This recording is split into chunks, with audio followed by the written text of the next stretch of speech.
And our partners at Square Enix, thank you so much. Congratulations.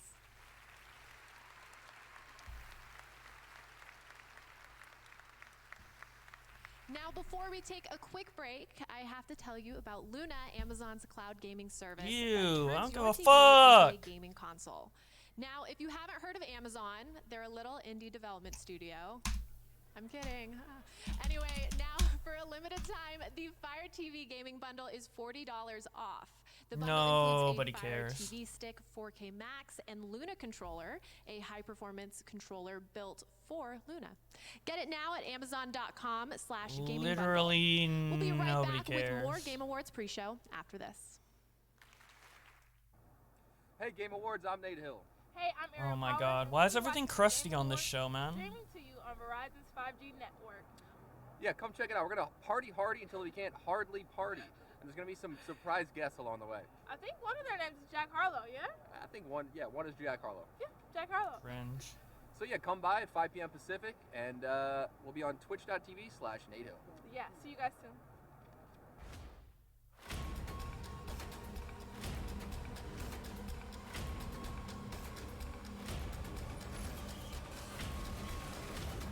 So yeah, we're doing After Hours, but I'm gonna be watching Game Awards in the background. Well, not really watching, but just seeing what's up, seeing what games are announced. I heard there's gonna be Sonic, so hell yeah.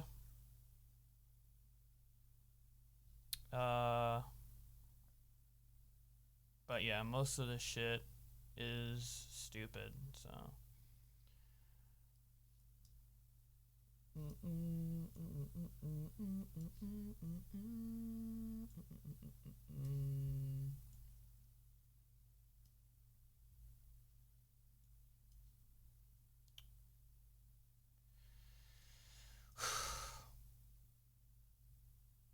I'm kind of out of it today.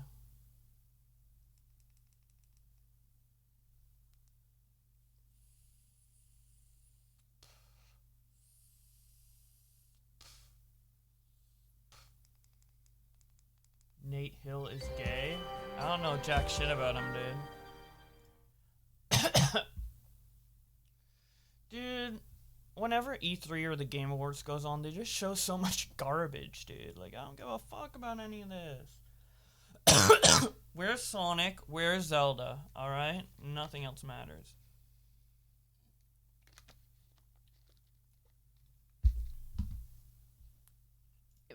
We polled Reddit's r/gaming community Reddit? to see what their pick is Ew. for 2021's Game of the Year, and the winner is Resident Evil Village.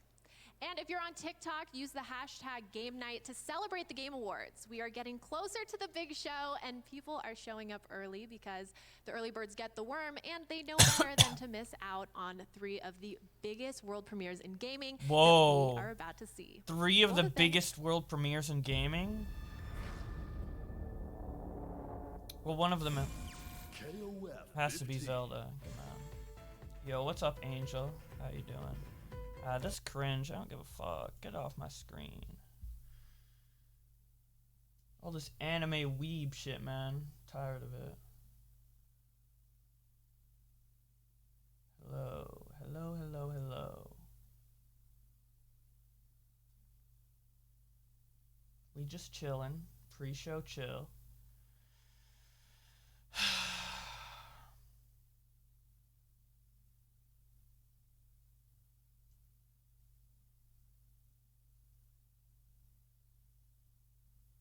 One sec, guys. I'll be right back.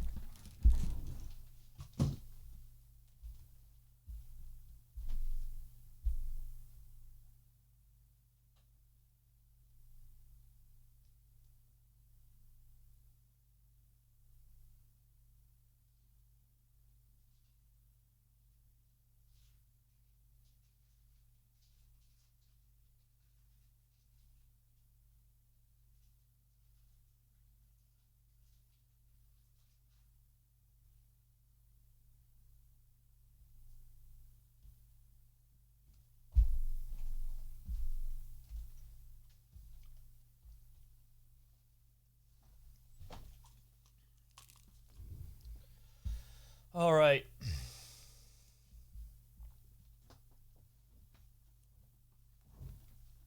All right.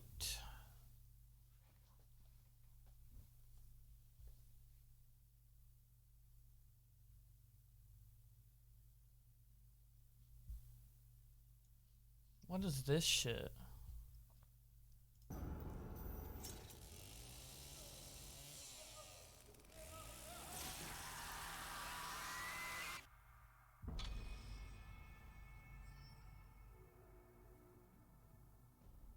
Okay. Nobody cares. Nah, I might. That looks like it could be fun. I'm so out of it, guys. God dang. I remember the Kartoba. I don't. Bye. So many of these game trailers have to be so epic. I remember the day that I lost my son. Doo-doo. Doo-doo. After Hours songs go hard, true.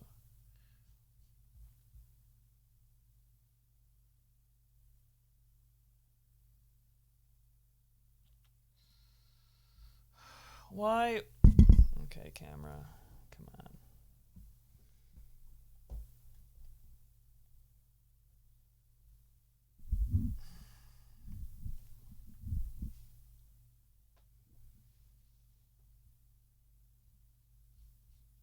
You're from Bowblax here. What's going on, man? What's up? What's up? What's going on? What's up? Well, I don't know where you stand, all right? But I'll say this right now, okay? I've literally just been sitting all day just waiting for 6:30. I did a 5-hour Twitch stream just to pass the time, just so that it would go by a little bit faster. All right? Because look, I'm not going to lie here, okay? Look, we're talking about serious shit, okay? And none of my enthusiasm should take away from, any of the seriousness, of the situation. But look, I'm not gonna lie, okay? I would be totally dishonest to say that I haven't been having a bit of fun this last 24 hours, and I can't wait to explain why. I think it should be pretty obvious why, but if you've been out of the loop, I'll tell you what happened, all right? Out of literally nowhere, John Swan dropped a 1-hour-long video detailing the technicals video and responding to every point. The only thing that John Spawn didn't respond to, ironically, was the whole Zapdos situation. Because why respond to a non-point? Why respond to something that doesn't make any fucking sense? Why bring Zapdos into it at all? Let the man have a break, all right? He's been through enough, okay? It was, and I'm not even joking with you, obviously I'm a little bit biased, but it was a complete and utter destruction, evisceration, a dismantling of Technical's biggest video. And it really did a great job of taking together all of the correct points, all of the correct arguments, and compiling it into an easy-to-watch, entertaining, smooth video, right? Because look, I'm not gonna lie, okay? All right? Me and Nick, we're a little bit spurgy, all right? Let's just be honest here, all right? We're all our arguments are all over the place, scattered on, 20,000 live streams and Twitter threads and stuff like that. It was a little bit hard to follow through. I thought the last stream I did on this did a good job, but then more stuff happened after that, and it's been a clusterfuck, okay? So what John did was he took everything, minus the Zapdice shit, which I'm glad, by the way, because that guy, again, I don't want him to be, that was the worst part about all of this, really. It's just, somebody, like him getting dragged into this for no fucking reason. So, done away with that, just purely responding to the video at hand, it was great. Have you seen it, Bowblax? Yeah, I've seen the whole thing. I reacted to it on my Twitch stream. And it was good. I think it was great. There's nothing in the video, at least on first watch, that I see an issue with, other than, maybe content preferences. Nothing about the information, just I wish he did that or that or that, but... Right, yeah. Yeah. No, I thought it was very good, and we're gonna be watching it tonight on stream. I plan to watch, honestly, the entire thing. So I mean, stick around because I'm here for the fucking dub. I don't give a fuck. But I mean, if we go through parts that are monotonous or stuff we've just talked about, I might skip around a little bit. But I'm basically planning on reviewing the entire thing Because believe it or not, even though the situation is, so fucking, I mean, what, we're like week 2 into this or something? Like, even though the situation's been fucking dragged out this long, I still have quite a lot to say. Because I'm noticing a little bit of a shift here, and this is a good thing, right? There's a bit of a shift now. A lot of people have been commenting and saying stuff like, I didn't really get it when Augie and Nick were doing it, but now that, John's video is out and I watched it, it makes sense now. And I have 2 thoughts to that, right? Like, my first thought is bitterness, okay? Because fuck you, okay? But you know what? I kind of get it, all right? Realistically, let's be honest here, right? A stream, streams are effective over videos in different ways, right? And when you're dropping a nuclear take on stream versus when you're dropping a nuclear take in a video that's, backed up and presented and scripted and stuff like that, it hits a lot harder with videos. So, I mean, I get it to some extent, but I'm not going to lie, there is a part of me that could be bitter, all right? But I don't think it matters at this point. All I really care about is just the truth. That's really honestly all and I know that sounds corny or whatever, but look, this is serious shit at the end of the day, all right? We had a situation where an entire community of people were willing to exonerate somebody that absolutely did not deserve it whatsoever in the slightest. We saw people making arguments that we used to mock and make fun of on a regular that were popular opinion, and in some cases still are, right? It was getting a little bit weird. It was getting a little bit scary. If you guys were watching me on Twitch earlier this morning, me and Connor did a review of this random guy, Steve DeLeve, right? We were reviewing his take on the situation, right? And talk about a moron that was perfect for encapsulating the worst arguments, for Zero's side. I'm actually gonna clip it and make it a video tomorrow, just because it was that bad. I mean, he did a fantastic job in being the perfect dumbass to sort of, represent just the entire prevailing narrative that I've been seeing all throughout Twitter and YouTube. I thought I was crazy. People were telling me that I was crazy. I mean, look, I'm not gonna lie, okay? All right? I was gaslit a little bit, okay? I was a victim in all of this, okay? The real victim was Augie RFC. Because all throughout this entire situation, I went trending on Twitter. My name was trending on Twitter. I think about 4,000 tweets were made at me. I clicked through the hashtag, and literally all of them are saying that I'm insane, that I'm a spurg, that I'm a liar, and stuff like that. All this crazy shit, And I'm sitting here going whoa. Any reasonable perspective, I feel like would be anti-Zero. I mean, we're going to play the video. We're going to play the DMs. There's more DMs in there than we've read on this show. It's ridiculous. People have just been losing their fucking minds. I had Slush jump in there and he criticized me because I had the take that everybody in this situation is fucking insane. How could you say that, Augie? If everybody is saying this, X opinion over here, then maybe at some point you're the insane person. No, no, I'm not. All right. And finally, holy shit, just a little bit of fucking common sense finally prevailed. All it took was someone to make a fucking video that just outlines it perfectly. What's going on? Oh, hold on. One second. Rip, we lost Augie. Augie is dead. Sorry, I had the stream open on my phone, so it was playing. Oh. But yeah.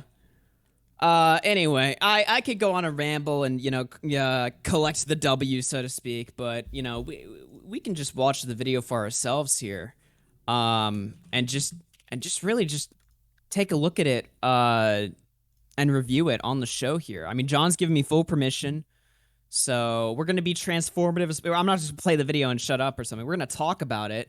But look, all right, a part of this is personal for me. But I am genuinely glad that, people are finally just starting to, it's really just about common sense at the end of the day. That's really all it's about. It's this is something that should be common sense that people needed to be persuaded about. I'm glad they finally are. I'm relieved. I was a little bit worried that the entire internet was starting to, excuse terrible things. But it seems like, the audience had to get reeled back a little bit. And now people are starting to see the overarching problem here, which is I haven't wonderful. seen any major criticism on John Swan's video, not on Twitter or in his comment section. Although I haven't checked his comment section in a day, but I checked his comment section. I filtered it by newest first, and the only stuff that I've seen has been stuff like, oh well, John Swan lied to Dream. Oh, he's making this video to weasel his way back into the commentary community. Oh well, you just made this for clout or for clicks, like non-arguments that have That nothing doesn't to do with the disprove. conversation. Yeah, that doesn't disprove anything he said exactly. in the video. Yeah. And I had people, I was checking my feed and I was seeing the cope from the whole technical side. One argument I saw on Twitter was that, oh, well, commentary is welcoming back John Swan and he made a kid suicidal because he falsely accused him or something like that, right? And I'm just sitting there thinking, I'm like, well, first of all, if you're talking about Pie Man, they're chill now. Now, granted, I still think, look, John apologized, all right? I still think John took too long, personally speaking, but whatever. They're cool now. Okay, still criticizable. All right, you can still criticize John for that. Nobody is saying you can't criticize John for his past actions, but why is that side of the internet in particular so hypercritical of John's past, but not Zero's? Like, what the fuck? Or even Tech, for that matter. Like, why? It doesn't make any fucking sense. Yeah, we get it. John lied to Dream. If anybody knows about this situation, it would be me, okay? Because outside of Optimus, my video on the John stuff was the highest viewed one, okay? I know. I was there for it. I didn't forget. It was 9 months ago, okay? It wasn't even that long ago. We get it, all right? But here's the truth of the matter. We got Pie Man. Yeah, we got Pie Man in there right now. Here's the truth of the situation, right? If John's last 12 videos were all, like, provable lies, but his Zero video wasn't, all that does is just make it hard, like, almost impossible to take John at face value. But hey, look, you don't like John? A broken clock is right, twice a day, all right? So, it's deflection, really. And I find it hilarious that people are going to, hyperanalyze John's past. Okay, fair enough, I guess, sure. I'm not saying you have to like John after this video or something. But look, if you're going to be hypercritical of John's past, maybe take a look at who you're backing up. Some of these other people. Because I would argue they have, way worse past. Infinitely worse past than John, okay? John lied to Dream, and he was a dick to Pie Man, okay? I'll simplify it, okay? I mean, look, the Pie Man stuff was pretty bad. I'm not diminishing that, okay?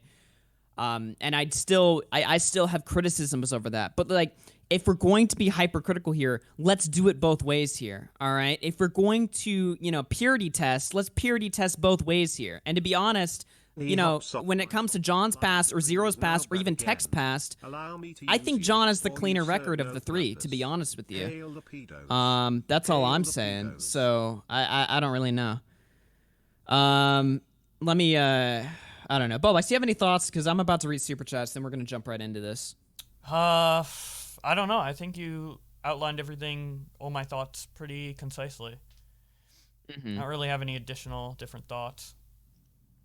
Yeah, I mean, that's really all I want to say before we jump into this.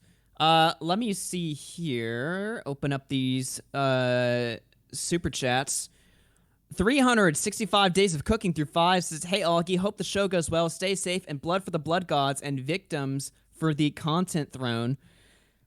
Gassy became a member. Nicole became a member. Shifty2 became a member. Cody McDonald through 10 says, if you flashed a minor at a park y'all hung out at, you would go to jail and be registered as a sex offender. Technical's brother flashed a bunch of minors online, but that's just a mistake. Zombie Ping 1 through 5 says, anti-tech, ugh, to the left. Thank you for the 300 bits, Trollin' Annie. I appreciate that a lot. It's a jumbled up mess, but thank you for the 5. Mike the Bike through 5 says, tossing 5 just for playing 80s metal, let's go. Zombie Chicks through 5 says, Jussie Smollett found guilty of faking a hate crime. LMAO, gotta love it when the justice system gets it right. It's a good day for common sense, ladies and gentlemen. Zephyrol through 7 says, I've been looking forward to this. Time to get a cold one. Ashley O negative through 5 says, been looking forward to this. Happy Thursday. P.S. Megadeth rules. Lenny the Shark through 5 says, John Swan redemption arc completed. Zoel through 7 says, John Swan was an idiot for his dream arc, but he was pretty spot on with this video. He should do more videos like this instead of moaning about views. Beast goes through 2, says the great gaslight caper of 2021. The Watcher through 3 says Steve has defended Maya sending porn to minors, boasted about doxing an 80-year-old grandfather, been accused of abuse by 4 exes, and it was recently outed as a stalker. When he defended Zero, I laughed so hard that my lungs fell out of my ass. We got technicals coming in here. I'm sure this is totally the real one. He said, it's okay that John lied to Dream as long as he works for me. But the second he hops off my cock, lying to Dream is not bad again. Allow me to use you, or you serve no purpose. Hail the pedos, hail the pedos. Jesus. What the fuck? Hey, donator's words, not mine. Oh my god. I'm verifying this right now. It appears that wasn't the real technicals. Just throwing that out there. Oh shit. We did a little forensic study there, and we've confirmed the results. That was not the real technicals. Sid through 5 says, say what you want about John Swan, but he knocked this one out of the park. Hashtag welcome back John Swan. Sausage Link through 5 says W stream. Yeah, and I'll say this right now. This John Swan's video, if I had to, describe this video in one word, it makes me proud. It makes me proud of John. It makes me proud of Nick. It makes me proud of myself. It makes me proud of everybody that stood up to this shit. Okay? All right. Let's get into this. I think I've done enough of a spiel here. Yeah. Also, the video was well made, regardless of what it's about. Like, the quality of the video was really well made. And also, fuck, I forgot. My bad. But the quality's all great. good. Yeah. Angry Slug through 5 says, Year of Slug 2021. Also remember, I fucked Steve DeLeave's mom. Okay, I'm not going to read the rest of that. Thank you for that. All right, anyway, whatever. Let's get into this. And boy, do I have a lot to say about this, by the way. Thank you, Deluxe, for the tier 1.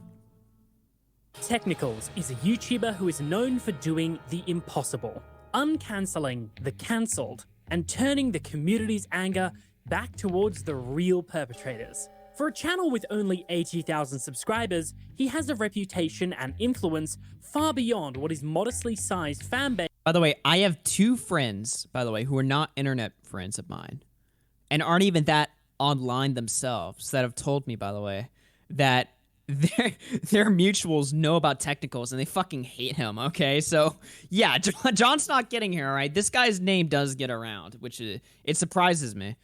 It's kind of like Nick, how he has a lower sub count, but his name gets around way more than his sub count would suggest. Yeah. My channel's like that, too. We were just on the H3 podcast the other day. Yeah. Anyway. Would suggest. His work has been praised by many, and he single-handedly rebuilt the careers of some of the most publicly detested creators in Smash. But what if the person he was defending was actually guilty? What if Technicals was so blinded by his own ego that he vindicated someone who was rightfully shunned? What if he let his personal grievances impact his work to the point where it is devoid of common sense? And what if this wasn't the first time? Today, I'll be dissecting Technicals' work and the recent drama he's got himself into, exploring his motivations and what made him this way, as well as rightfully exposing the Smash creator known as Zero, the one who got away. So true. I'm so glad he said that, by the way, because, I mean, realistically, he is the one who got away. I mean, I kept going back and forth on whether or not, I'd go back and forth on whether or not this guy should be allowed to make content or something like that. Before I was like, well, you know what? I mean, I guess whatever, he should make content. But then, I was thinking, I mean, look, I hate the for kids argument, but he's literally making Nintendo content. So, but I feel like if I have to be consistent with my principles here, then I don't think Zero should be making content. I mean, it just doesn't make any sense. I can't really think of a reason why he should be, to be honest, given his, track record there, given his lack of remorse and, given what he's guilty of. I don't care if it was just one time, because Tech always said that, it's just one isolated event. Yeah, over the course of 3 months. That wasn't just an isolated event, all right? There was something there. And there was something very disturbing going on there. So to be honest, I can't really think of a reason why he should be allowed. It's not that it's not like he's shown remorse or anything. Like that was what hurt, I think, Tech's video the most, is the lack of remorse there. And then when you look at like the DMs there, he's looking for revenge. So I don't know. I feel like I have to be consistent here and say that he shouldn't be allowed to make content. But that's my current stance. Regardless, he's bad. I mean, like, people keep arguing. They're like, "Oh, do you think Zero's a pedo now? Do you think Zero's a pedo now?" Look, I'm not going to play the label game. The label game is pointless. What matters is what he's done, okay? And based on what he's done, I think that that's bad enough. This may be a little personal, but I like Zero, and if he decides to continue making content, I can't think of a single reason not to. Well, he just said the exact opposite of what I said there.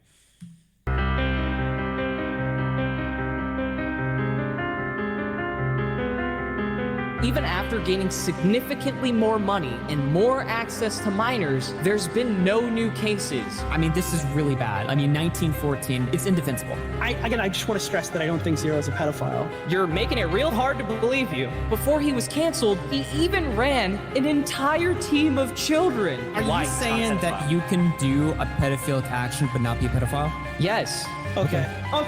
He hasn't had a slip-up in 7 years. Why do you call it a slip-up? Where is he slipping up from? Slipping up means getting caught in the act. Getting caught in what act? What do you think he is? Red-handed. Red-handed This is just doing what, verbiage. technical? You're just Tech's brother got busted in a group chat Tech owned, where Tech's brother would post nude images of himself and lolicon that he had allegedly drawn as well. Technicals. Did your brother post his dick in this chat with minors?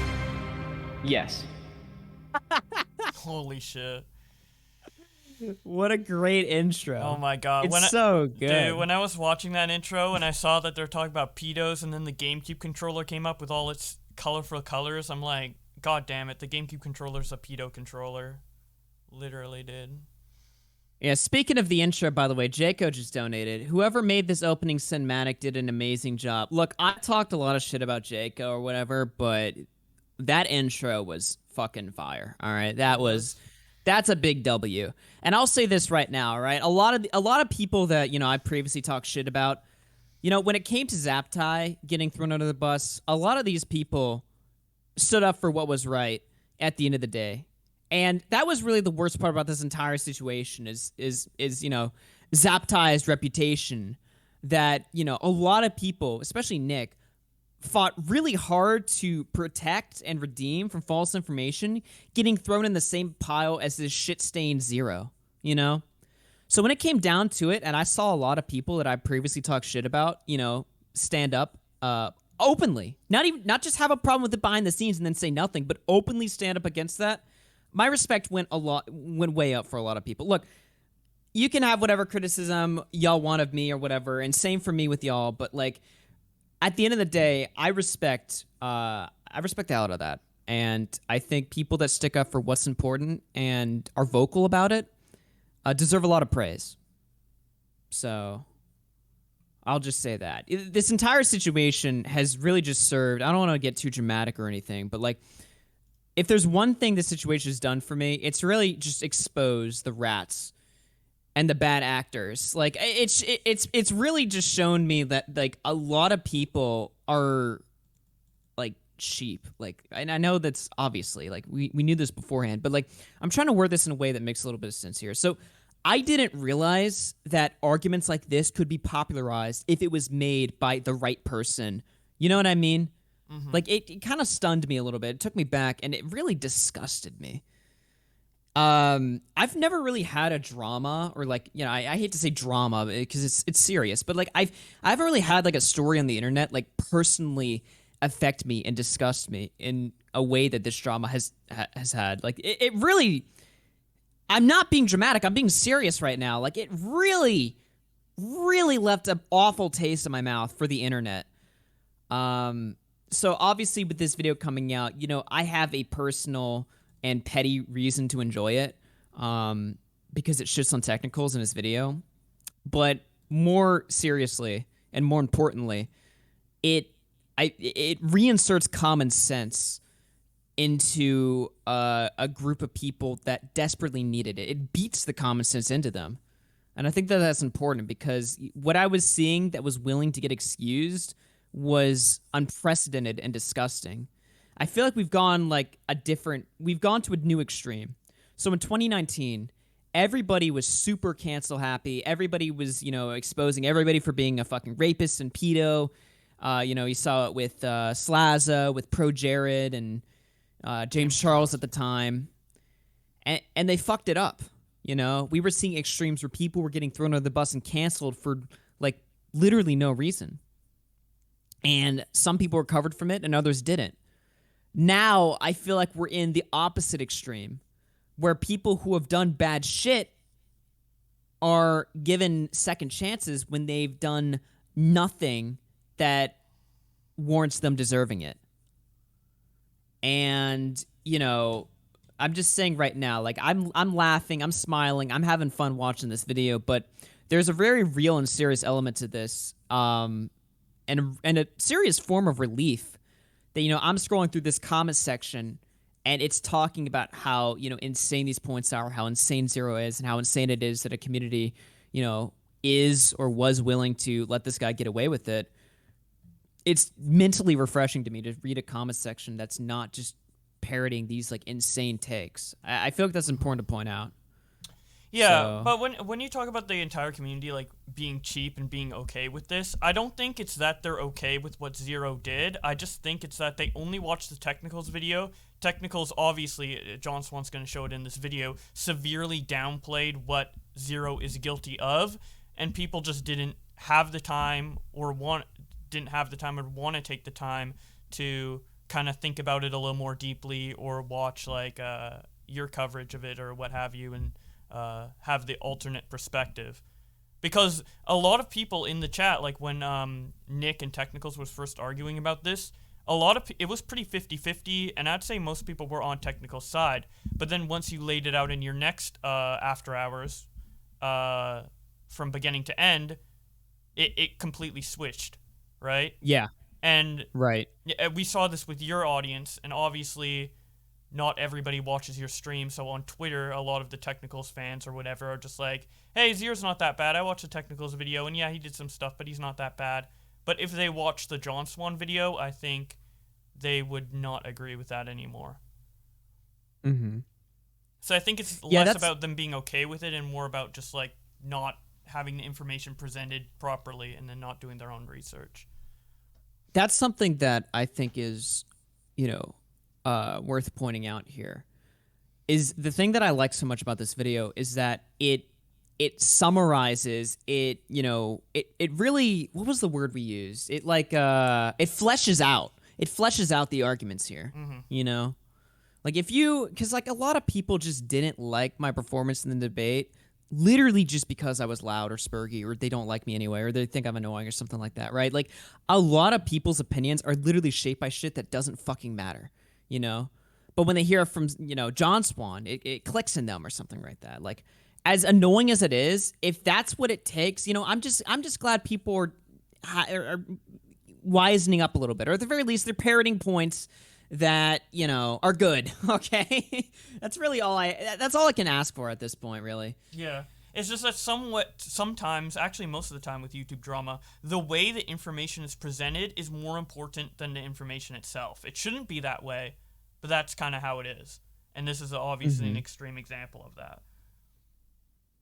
Somebody said to read the pinned comment. It was good. Funny thing is, I agreed with the tech video when I first watched it. Now I realize it was because I was stoned as fuck. See? Exactly. Some people have very simple reasons, all right? Yeah. Wendy, not everyone bro. is constantly paying attention to all of this stuff, But I will say a lot of people have been downright dishonest, bad faith, and if you guys don't believe me, I would recommend turning on notifications for my channel and checking out tomorrow's upload. Because tomorrow, I'm going to upload a video that's going to blow your fucking mind, all right? I'm going to upload a video that is going to just if tonight's stream doesn't really do it for you, when I'm explaining how insane people are, maybe tomorrow's video will. So I would recommend that. let's see here. Steve to leave through 3. Speaking of tomorrow's video. This is, let's see. What's wrong with Zero making a little girl shove an ice cube up her pussy? It's only 5 years old. She was old enough to know what she was doing. Why is everyone mad about Zero making a 14-year-old blush when he was 19? Last sentence is a real Steve quote. You know, normally I would say there's no way he said that. But given the video that we watched this afternoon on Twitch, I actually would believe that. I actually would believe that's something that he said. Yeah, like I said, tomorrow's video is going to be really good. Brian McDonald through 5 says technicals defending a P word is like H3 platforming. Britbong hard disavow. Jed through 5 says, what's the deal with pedos in the Smash community? I don't know. The whole community's fucked. Jimothy through 4 says, can't wait for Tech to drop the red kiwis case. Technically Technicals tip 3 says, this may be a little bit personal. Okay. All right. Thank you. Thank you. Wendy Bear through 2 says, some people say you lost the debate. You got the W. Thank you very much. Fez tipped $2. Thank you very much. Zero tipped 3 says, been spending my time, most of my time living in a pedo's paradise. What the fuck? Told a girl to get Skype, living in a pedo's paradise. Told a child to play with ice, living in a pedo's paradise. Been spending most of my time living in a pedo's paradise. Good one. I see Mike's hard at work with his next parody there.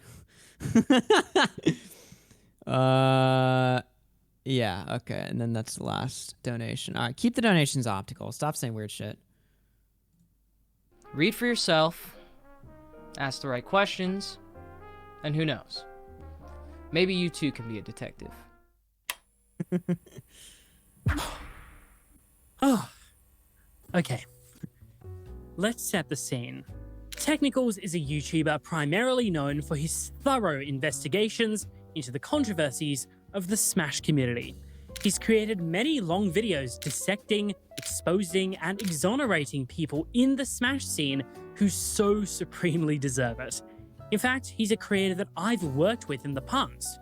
I made the intro for his fantastic video on the Sky House, as well as the title card for the video that we're going to talk about today.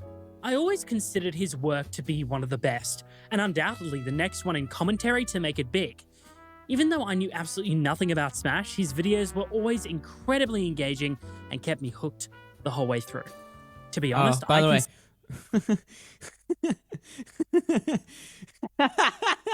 What the fuck? I was Technical's editor.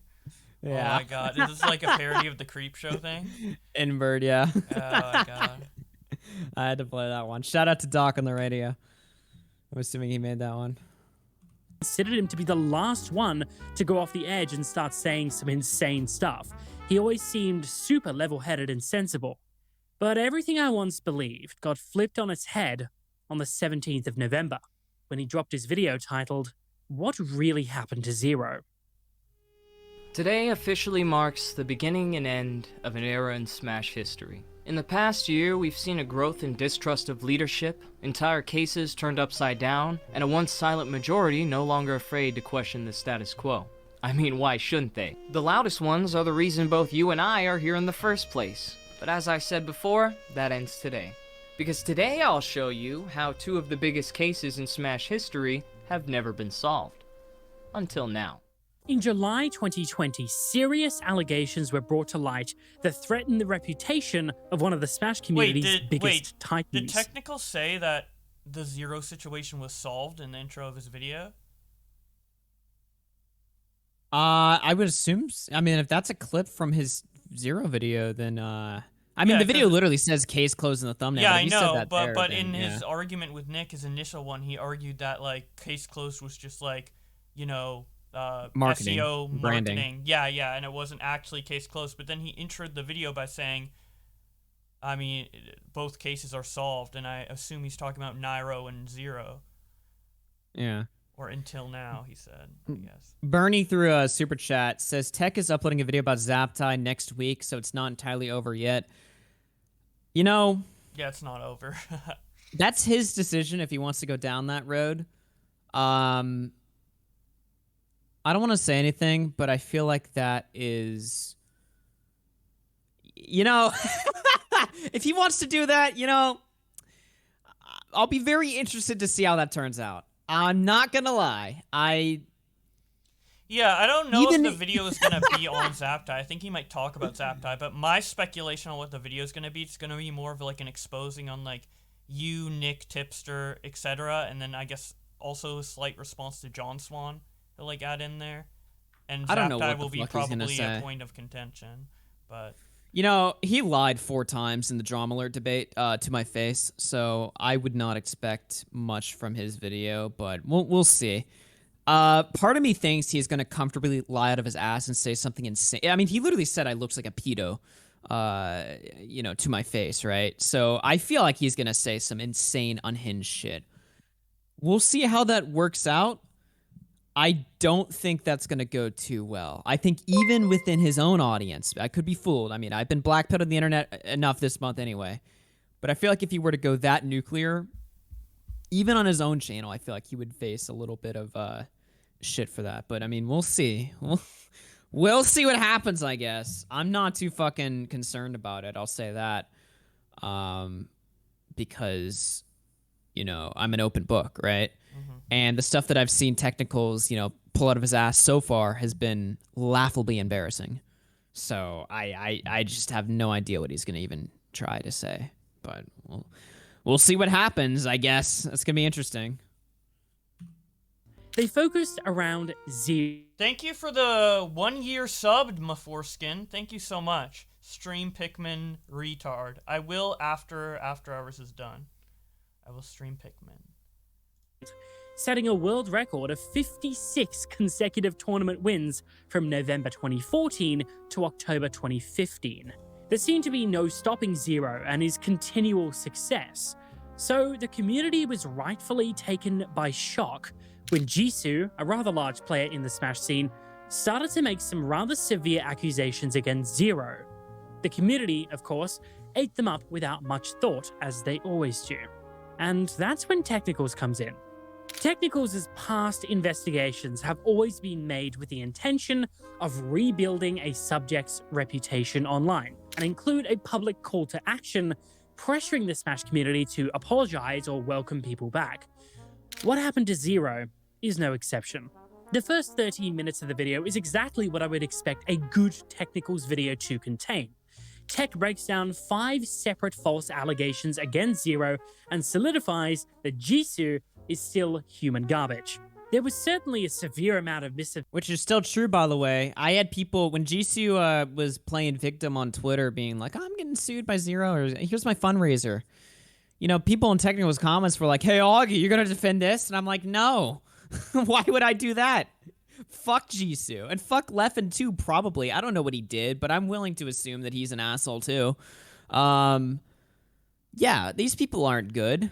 None of these people... The only person in this entire situation that's good is Sky Williams. But he's not even part of the Zero situation. So. Yeah. The only, remotely related sort of name that, is... That walks away from this clean is Sky. That's really it. Just because Technicals is an asshole doesn't mean that Jisoo is redeemed. Or Leffen. Again, I don't really know what Leffen did, but I mean, I've seen clips of him. He seems like an asshole himself, but yeah. I don't know. and exaggeration when people came out against Zero, and Tech was able to skillfully make sense of it all and rightfully blast people who messed it up. But after we reach the 13-minute mark, the mood changes pretty drastically. Yeah. This, in my opinion, is probably the only serious and legitimate problem that people have with Zero. Everything else is either fabricated, as we've seen, or extremely, and I mean extremely, over-exaggerated, which is honestly a testament to just how clean Zero's record is if they have to lie this much. Spoiler alert, Zero's record is not clean at all. Oh my god. Dude, John plays so many clips from Tech's video that I even missed when I was critical of the video, but it's so fucking bad. This video aged like milk. Not in the slightest, actually. Technicals begins to recount the allegation levied against Zero by Katie, an active viewer of Zero in 2014. They began chatting on Skype when when Zero was 19 and Katie was 14. These messages consist of nothing short of Zero grooming this young viewer who looked up to him. Surprisingly, Technical's video does not include a reading of the messages or do Katie's story justice at all, highlighting only 10% of Katie's 1,300 word tweet longer. So 90% of the context is missing. That's a lot. It was at this point that I realized the Technical... Oh, but case closed, guys. 90%'s a was lot. trying to build a narrative. Obviously, I'm talking about it because it's a narrative. Every video that talks about shit like this is a narrative, obviously. No, it's not a narrative. It's telling the truth. What do you mean?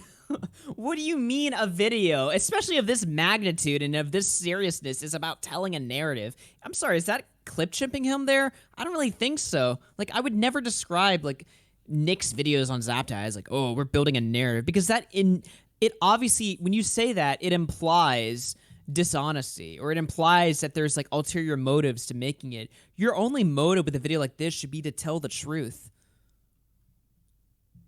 Since Tech omitted pretty much all of Katie's tweet longer, I say we explore some of the missing sections to gain a better understanding of the case at hand.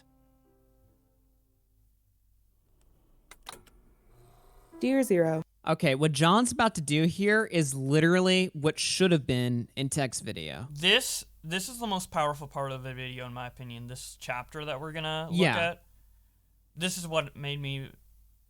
Yeah, this is, like, really, really good. Well, here you go. This is the context. Since a bunch of you assholes in chat tried to clip chip me on Drum Alert, oh, you said context doesn't matter or something like that, in a completely different conversation.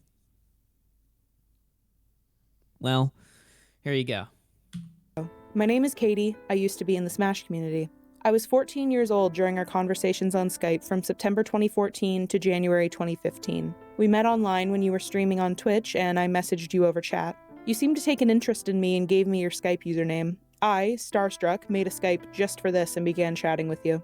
I'll note that I was decently educated when it came to internet safety, but it mainly regarded things like don't message a stranger and whatnot. But you weren't a stranger. You were Zero, a top player. You won the E3 Invitational and several tournaments before. Having any attention from someone like you was mind-blowing to me.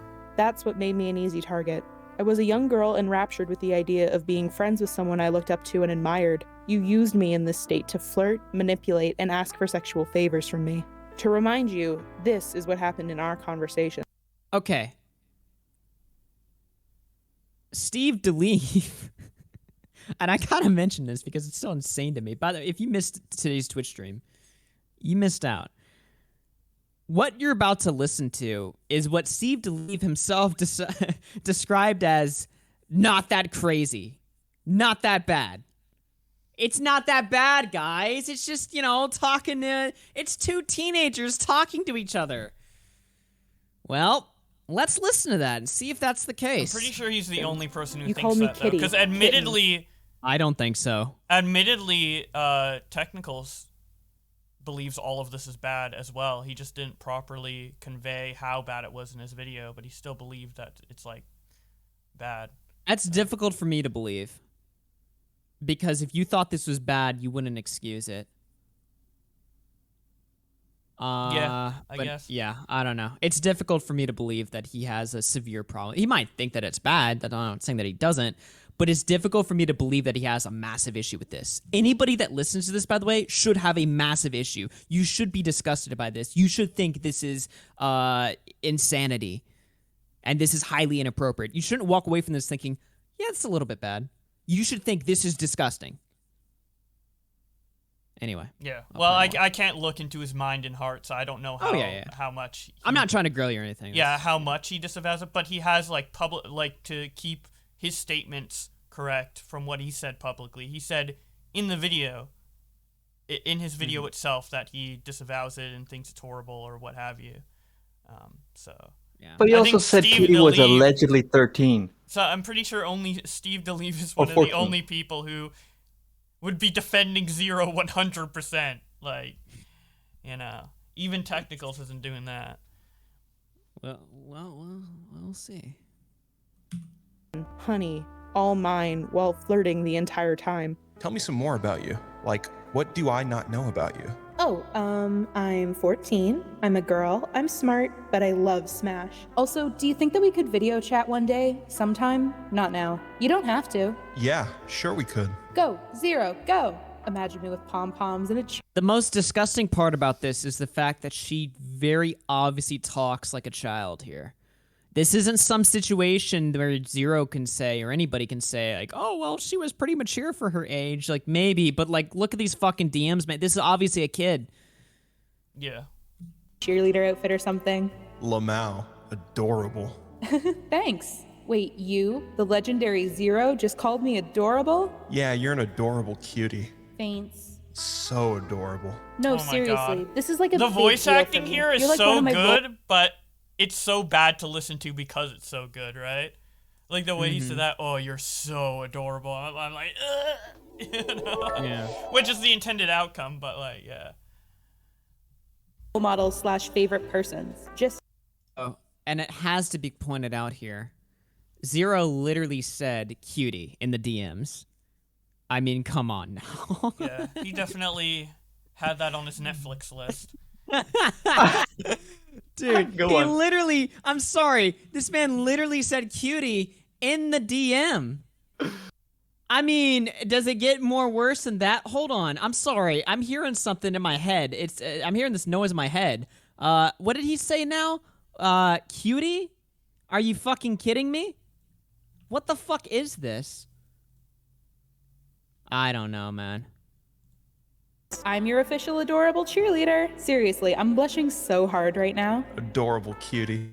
Thank you for the 100 bits, my foreskin. Downplaying the situation, I think, invalidates text condemning it. That's a valid opinion. I don't know if I fully agree, but yeah. You're going crazy for me. You just love it. You're loving it, girl. So loving. You manipulated me. For example, you called me a pervert and made me believe it when in reality I was being goaded to say things by you. Kate, you a perv though. It's okay. You growing up. It's gonna happen. You are still a baby. You also told me I was your secret, and so I couldn't tell anyone about our conversations. Do your viewers know why you're probably falling off your seat right now? No, you're my secret. What? I'm your secret? Defuzz does that mean? You're such a cutie. Mad adorable my girl. God, this is Yeah, so no fucking one knows what we're disgusting. doing. Wait, what? I'm your adorable girl. Ew. That's really creepy, but also really cute. I mean, what? Oh You my call God. it creepy, but you love it. You're like, I This is hate you, so but love this and this. Exploitive. No. Yes, I will never admit it. you're loving it. Predictable. I just know it. I won't admit it, ever. Yes. Oh my Never. God. Zero, please. The worst offense I can remember is that you asked me to masturbate with ice and take pictures. Ugh. I lied when I told you I masturbated as you asked, and then I It's so declined sending you gross, man. pictures. The worst part of all of this is that I did not take screenshots of this particular situation since I was so embarrassed by it. You wanted to make this activity a habit, that every 2 weeks I would do what you say for a day. I promise I'll be normal. If every 2 Holy weeks shit, you could do he's something so like that, horny. or in that He's day, so I fucking could go all- goddamn horny for this 14-year-old that he has to contain it every 2 weeks and then just let it out one day. What the fuck? What a fucking weird sex pest, dude. Ew. He's a. That's you know. that's weird even without the underage part, but ew, man, gross. Yeah. So, you know, he says, the girl says she's 14. Zero says, I'm going to do more than rub your belly. He calls her a fucking cutie. He literally says, oh, he can't contain it in himself. I mean, this isn't just, it's not like he called her, I feel like a lot of people, like when they imagine like the DMs between Zero and Katie, they imagine, oh, so he called her like adorable once. Who cares? Or something like, or they think that that was the extent of the flirting. Look, you can extract the Ice Cube incident from this and still walk away thinking this guy is a total fucking degen. The Ice Cube story, it just makes it makes it a million times worse. But even without it, if you want to just forego that story completely, it's still really fucking bad. But just that on top of it, like, it shouldn't need to be explained. He told her she's his secret. Like that's pretty damning. That's Yeah. He knew you don't what tell he a was fucking doing. 14-year-old you're my secret. Jesus He fuck. knew what he was doing. She didn't lie about her age. He didn't get bamboozled. He wasn't emotionally immature enough to realize that, or to think that what he was doing was right. He knew it was wrong. And he continued it for 3 months.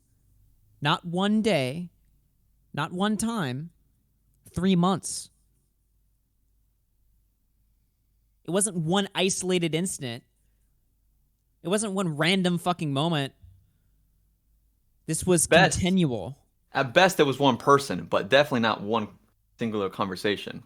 Yeah. Swear on the river Styx? Jason, I promise you, as long as you promise me that those days you are all mine. Fine. Here's why I never came out about this. I blamed myself. I admit that I was extremely enthusiastic in our conversations because I was just enamored Bro with was the fact that I sexting was a talking minor to the at top 19 player. while I I'm watching idolized you, and Bowblax you play used that to your Pikmin at advantage. 19. But don't take it as, oh my god, Zero's so hot. No. Not that kind of love. Well, maybe a little. I mean, what? But I love you like I want to be like you. I mean, I'll be your little cute, adorable kitty that's also your personal cheerleader when you need it. I'd probably do anything for you. Not bad for a 14-year-old girl, huh? Oh my god. Not bad for a 14-year-old girl. I hope that that's ingrained into the mind and the ears of literally every cocksucker that made any excuse for this. I really want that to just be drilled into your fucking brain. That she said that to him. And his response was this. Oh, wow. I'm surprised. I had no idea you felt so strong about me. I'm honored. You're adorable and very nice. We could definitely talk more and stuff. I'd like to know you some more. But because I was so naive, I considered myself responsible for years and thought that my experience would be invalid because of my actions. I didn't take screenshots of the worst situations. The screenshots I have were actually when I was so starstruck that what I thought was happening to me was special, so I kept them for posterity. Only later did I realize that the messages you sent weren't good for me at all. I love how you react so funny to things. Mad adorable. It's like when you rub a cat's belly, and then they just roll around. You will not rub my belly. Yeah, why only do that? Despite the wave of stories that have been told lately, I believe I will still receive immense backlash. She wants attention. She just doesn't like him. But trust me, I wish this never happened. And I wouldn't wish this amount of mental stress on anyone as well. These months of my life have haunted me for years. By the way, we haven't heard from Katie since this allegation.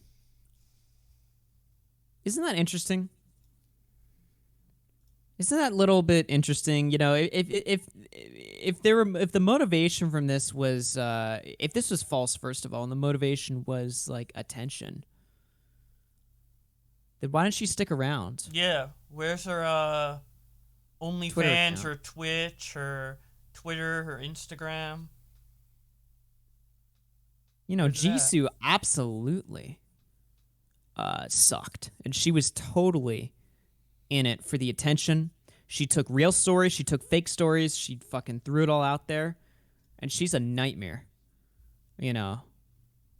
But this isn't that case at all.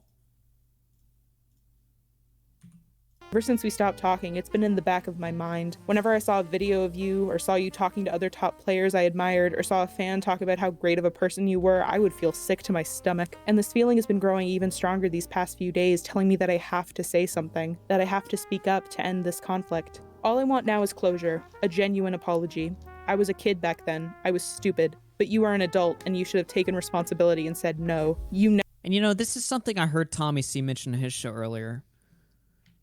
There isn't any politicization to this.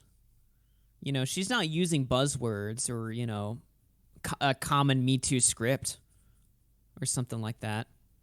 What does she want from this situation? Closure and an apology? She's not asking you to give her money. She's not really asking for anything other than the bare minimum, really. You know? Yeah.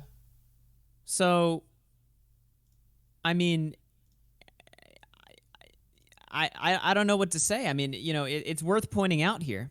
Because if the entire internet's going to look at this and say that didn't happen, or that's not that important, I think it's worth pointing out just the little things that, you know, point to this being a totally legitimate document, which I believe every word. in this document, by the way.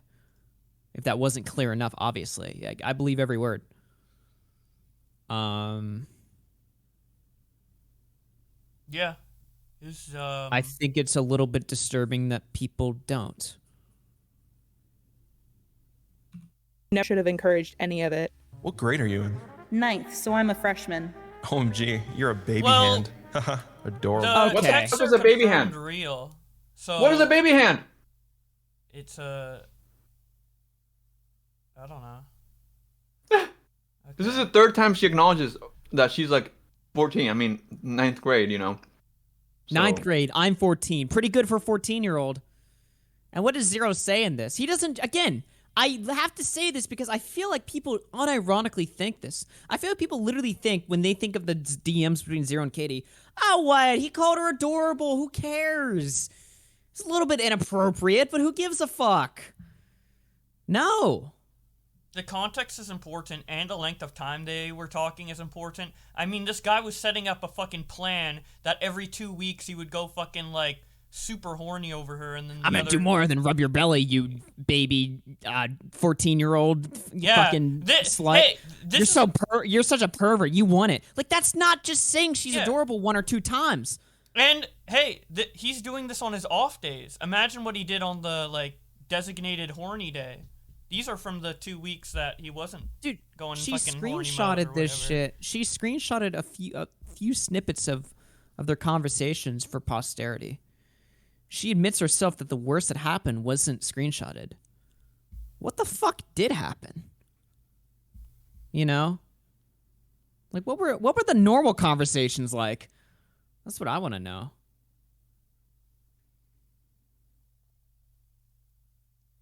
People are saying they're gonna clip what I just said. I'm sorry, I have to put it into words here, like what he's really saying.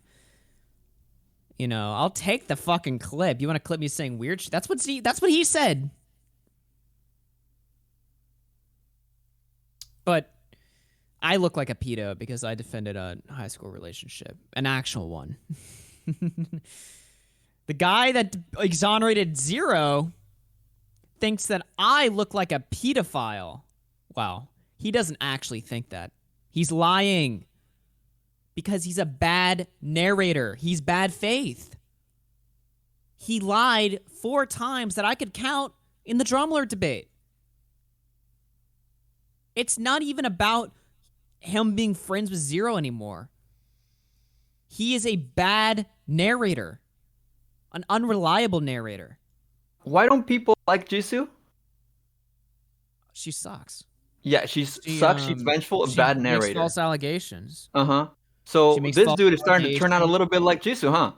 A little vengeful, bad narrator. Interesting. Well, I'm not gonna say anything. I'm not gonna put them on a pedestal or like compare. No, that's on me. That's on me. I'm not gonna compare the two at all. I'm just saying what's bad is bad. I'm just starting to connect some dots here. That's on me though. You know, because I also want to point out we're all individuals here. You know, to kind of group us all together, like me, Nick, or Bowblax, whatever, or Augie. We're fucking individuals. That's all I'm saying. Yeah. We're all individuals. We're free thinkers, okay? Mm-hmm. No. They're just doing this for clout and exposure. You know, Edwin, the guy that hasn't uploaded to his main channel in like a year, right? He's doing this for exposure and attention. Totally. Absolutely. Edwin, how many streams have you done on this situation? Like 1? 1 stream on this. You did 1 stream on this. But I am going to be doing a video on my Edwin's Generation channel. I'm coming back, okay? Homeboy's calling me a fucking leech. I'm 3 times your size, okay? And what, are you like 22? I'm your elder. Respect. Technicals. Tell me to learn respect. Nobody here needs your clout. Nobody here needs your attention. And nobody really wants it, okay? Because it's not about that. If it was about attention or clout, where do you think we would be on this situation? On Zero's side, of course. You can't have it. You can't say that we're doing this for clout or exposure. We're trading friends for content. You cannot say that. What are you doing? Why did you make that Zero video? Is it because you're friends with Zero? I really want to know. Is it because the Sky Williams video did really well and you wanted to make another banger that would get you a lot of subs? I'm not saying that's what's happening, but if I wanted to, I could. What was your motivation for this? fuck? If you want to speculate on ours, not even speculate. If you want to outright condemn our motivations, what was yours? You literally say in your video, I like Zero. I want him to come back. I don't have to guess. I'm sorry, who are you? Just saying. Okay, this is what we're gonna do. It's not a difficult game for me to play. And obviously he said it's not because of his brother. You know, he's made that very clear. So why is it? I would like to know too. But I mean, I don't know if we'll find out. Smash skills don't matter, kitty. You'll grow out of it eventually. I'm now an adult.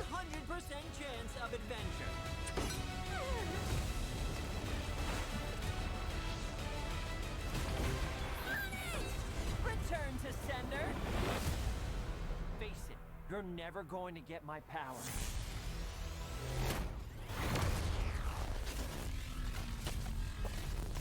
Do I look like I need your power?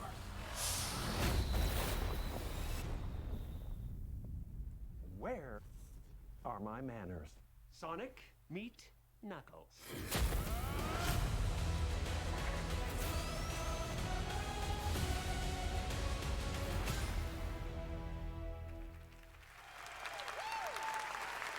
So fun. All right, next, one of your nominees tonight for most anticipated game is Horizon Forbidden West from Guerrilla Games. Holy shit, guys. Holy shit!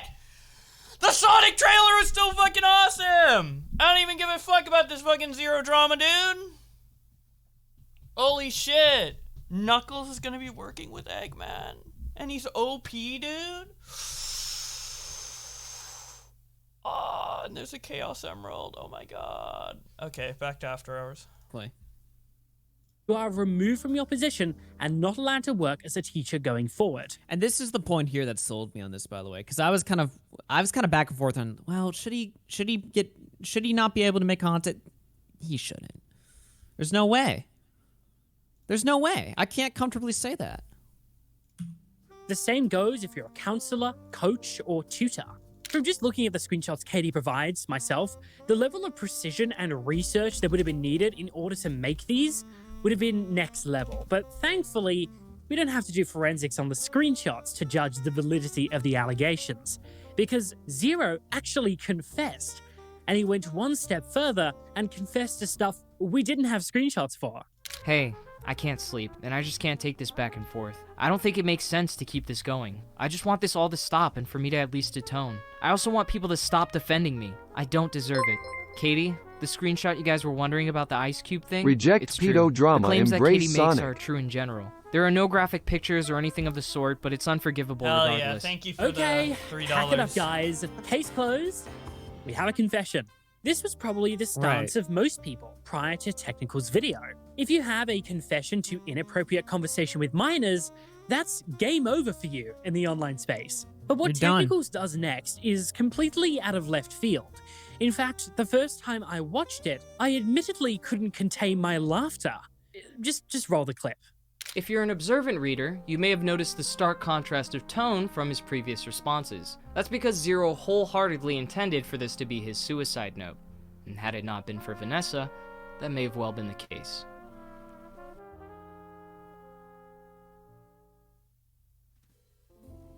If it's not too personal, what stopped you from committing suicide? Technical. Yeah. Yeah. Yeah. Good one. Do I even need to give commentary here? Nope. Like, is that even required of me? Do I have to explain why that's insane? No, I shouldn't. Spends the next 3 minutes interviewing Zero and Vanessa, recounting details about Zero's graphic suicide story. This entire section completely took me by surprise, and I can see it served no other purpose than to emotionally manipulate the audience to feel bad for Zero. We've just spent the last 2.5 minutes going over claims that he asked a 14-year-old girl for nudes when he was 19, and then we spend an entire 3 minutes where he has the opportunity to speak about his darkest moment. The manipulation becomes even more blatant when after 3 minutes of pulling at your heartstrings with this part of the story, Technicals just jumps right back into the allegations. Here he glosses over the messages and broadly calls them 100% unacceptable, and then delves into the legal argument that no one with any notable platform has ever made, at least not to my knowledge. And people say this wasn't an excuse. Okay. Alright, dude. He literally plays a clip of him talking about his wife cooking him steak and mashed potatoes. What are you talking about? It was the meal that saved his life. What do you mean? What the fuck? Why is that there? Why? I always said, like, if Tech wanted to play Journo, he could just throw that at the end. By the way, here's your interview. Like, that doesn't belong there. It's inappropriate to gloss over this. Oh, but this happened.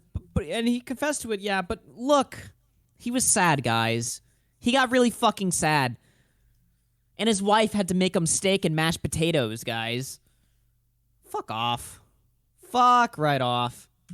Can I assume this because the tweets he shows to transition into this section have no likes and 3 likes, respectively. If any big names were making these arguments, or if this was even the consensus in general, don't you think he would have pulled some more popular tweets? I don't buy it. Everyone is aware that the police are notoriously terrible at prosecuting online crimes, especially when there isn't explicit material involved. Technicals knows this too. By debunking an argument that no one was making in the first place, Tech is priming the audience to accept his version of the story. 100%. It's all about building a narrative. Obviously, I'm talking about it because it's a narrative. Every video that talks about shit like this is a narrative, obviously. And no. That becomes even more apparent in the next section of the video. Now the $1 million question is Zero a pedophile? Now I know that this is a very emotionally charged subject and some of you have probably already made up your minds. But when it comes to a label that would suggest past, present, future, and potential harm of children, I think it's important to make sure that the shoe fits nice and snug. This definition is so specific and has such a high bar that it cannot be reasonably applied to most people the society would be pretty comfortable with calling pedophiles. This is a really good point, by the way. You have to remember that most pedophiles never offend, and that pedophilia is simply defined as sexual feelings directed towards children. Twitter pedophiles have even coined a phrase for this, no map, which Wait. Oh All right. God. Can we get technicals to tweet out that Zero is a no map?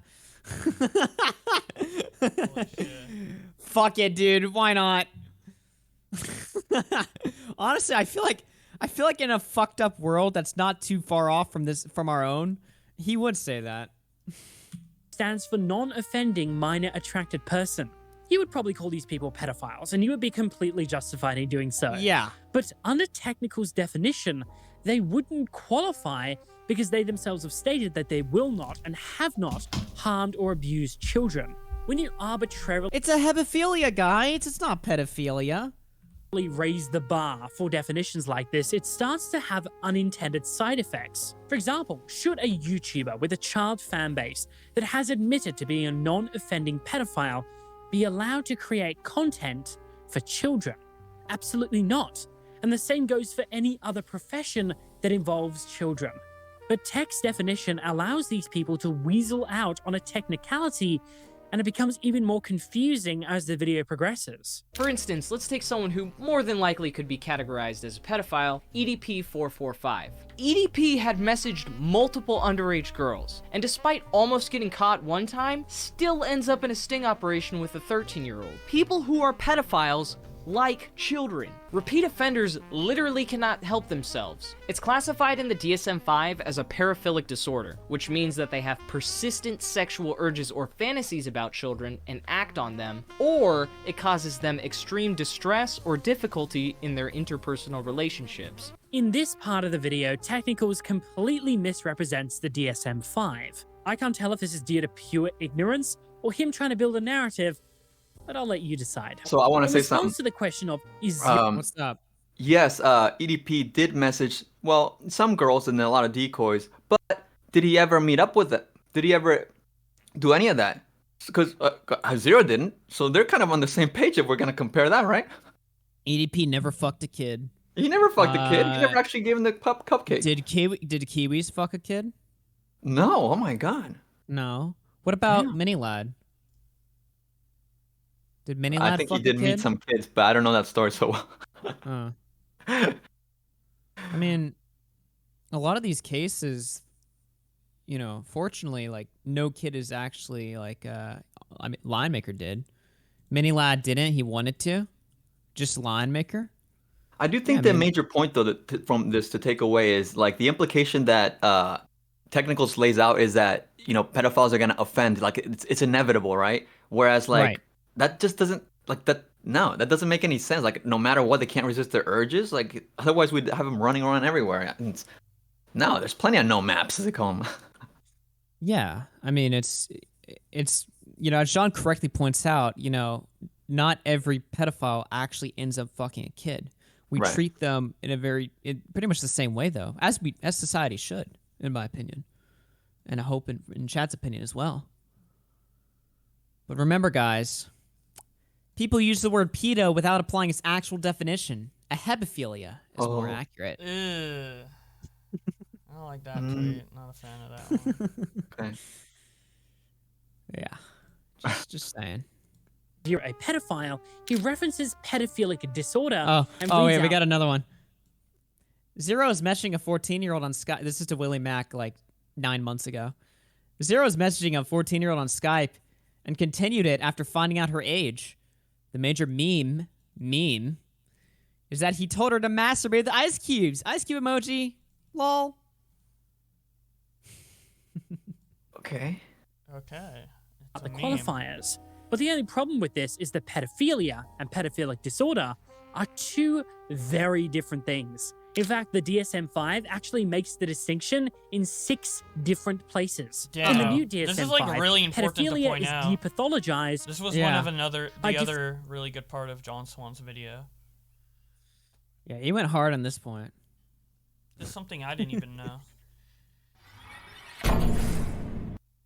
Differentiating between the sexual preference for prepubescent children and the disorder in case of additional factors. These factors include experiencing significant distress and impairment by fantasies and urges, or the acting out on behavioral level, including CP consumption and or committing hands-on child sexual abuse offenses. Clinically, this is an important distinction because a high percentage of pedophiles do not act on their sexual urges, and 40 to 50% of sex offenders that have engaged in sexual contact with children have equal or higher sexual arousal with adults.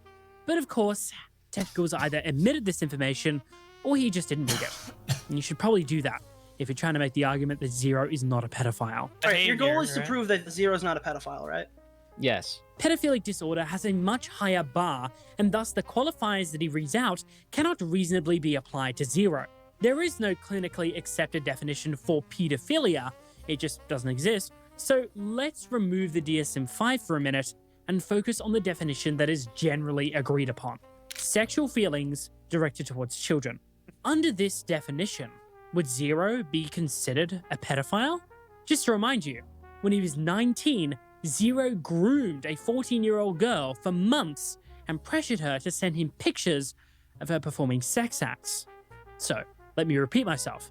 Is Zero a pedophile? I'm going to let you come to the decision on your own. Look, ultimately, whether or not he fits your arbitrary label doesn't matter. It literally just matters what he did. People getting hung up on this question is fucking cancer. Because it's like, you're basically asking somebody to define what a pedophile is, and they're always going to give a definition that's going to fit whatever like pre-existing narrative they have, you know? So Technicals is going to say, well, a pedophile is somebody that fucks kids. Or something like that, right? And then obviously we're going to say that, well, a pedophile is somebody that's attracted to kids. And it just becomes a semantic argument that distracts from the main point here, right? What John's doing here is he's playing Tech's own game. And what John is doing is playing it better than Tech. But ultimately, I think the game is fucking pointless at the end. It matters what happened. I don't care if I don't care if Zero is legally considered a pedophile or if he's morally considered a pedophile in my arbitrary definition or John's definition or Tech's definition. It doesn't matter. And the semantics is like a cancer argument to get involved with. But needless to say, Technical's complete misrepresentation of the DSM-5 is totally irresponsible and clinically incorrect. It plants seeds in the audience's mind that Zero cannot possibly be a pedophile because he doesn't fit the extremely strict qualifiers, when that definition is talking about something completely different. I want to take the reins here for a second and just ask. Yeah, go ahead. A simple question of each person in this chat. I'm 19 years old, right now. I turned 19 in August, so I'm 19 now. I'm the same age that Zero was when this shit happened, okay? If I was caught talking to a 14-year-old girl, asking her to shove ice up her pussy and send me pictures of it, regardless if the girl did it, how would each person in this call feel about that? Augie, how would you feel about that? You would be a sick fuck, and I would never talk to you again, and I would make that abundantly clear in my public platforms. Bowblax, how would you feel about that? I'd be confused, mind-fucked, angry. Would you be willing to talk to me again? Would you be willing to have me back in the community in any way? Would you associate with me in any way? Probably not. Edwin?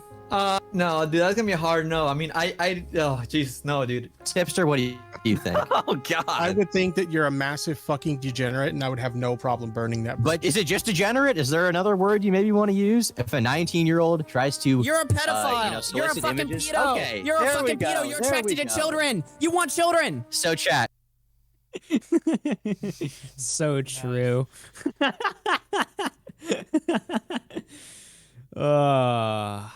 Look, somebody had to say it. Consider that, okay? Consider that. If I, at the current age I am now, talk to a girl, I would be derided, okay? I would be shat on beyond belief, and I would deserve it. I would deserve it, because the idea of me as a 19-year-old talking to a 14-year-old is fucking repulsive. What the fuck do you have in common with a 14-year-old, Zero? Tell me. Tell me what you have in common with that 14-year-old. All right. I'm going to break this and read some super chats and catch up on these. Alec Lather 2 says Sonic 2 trailer drop. That's the donation. Katie through 5 says Technical spent all the time trying to make us feel bad for Zero when we should all feel bad for what Zero did to Katie. Hope she's okay. 8-Bit Nostalgia Chirp through 5 says the only way YouTube will actually remove Zero is if this woman comes forward to the police. YouTube will never ban someone on allegations from anonymous people. I don't know if that's necessarily true or not. Robert Tamage through 5 says no one confesses in a suicide letter, let alone writes one. Zero saw too many movies. Cara Oliveira through 2 says I hate the word adorable now.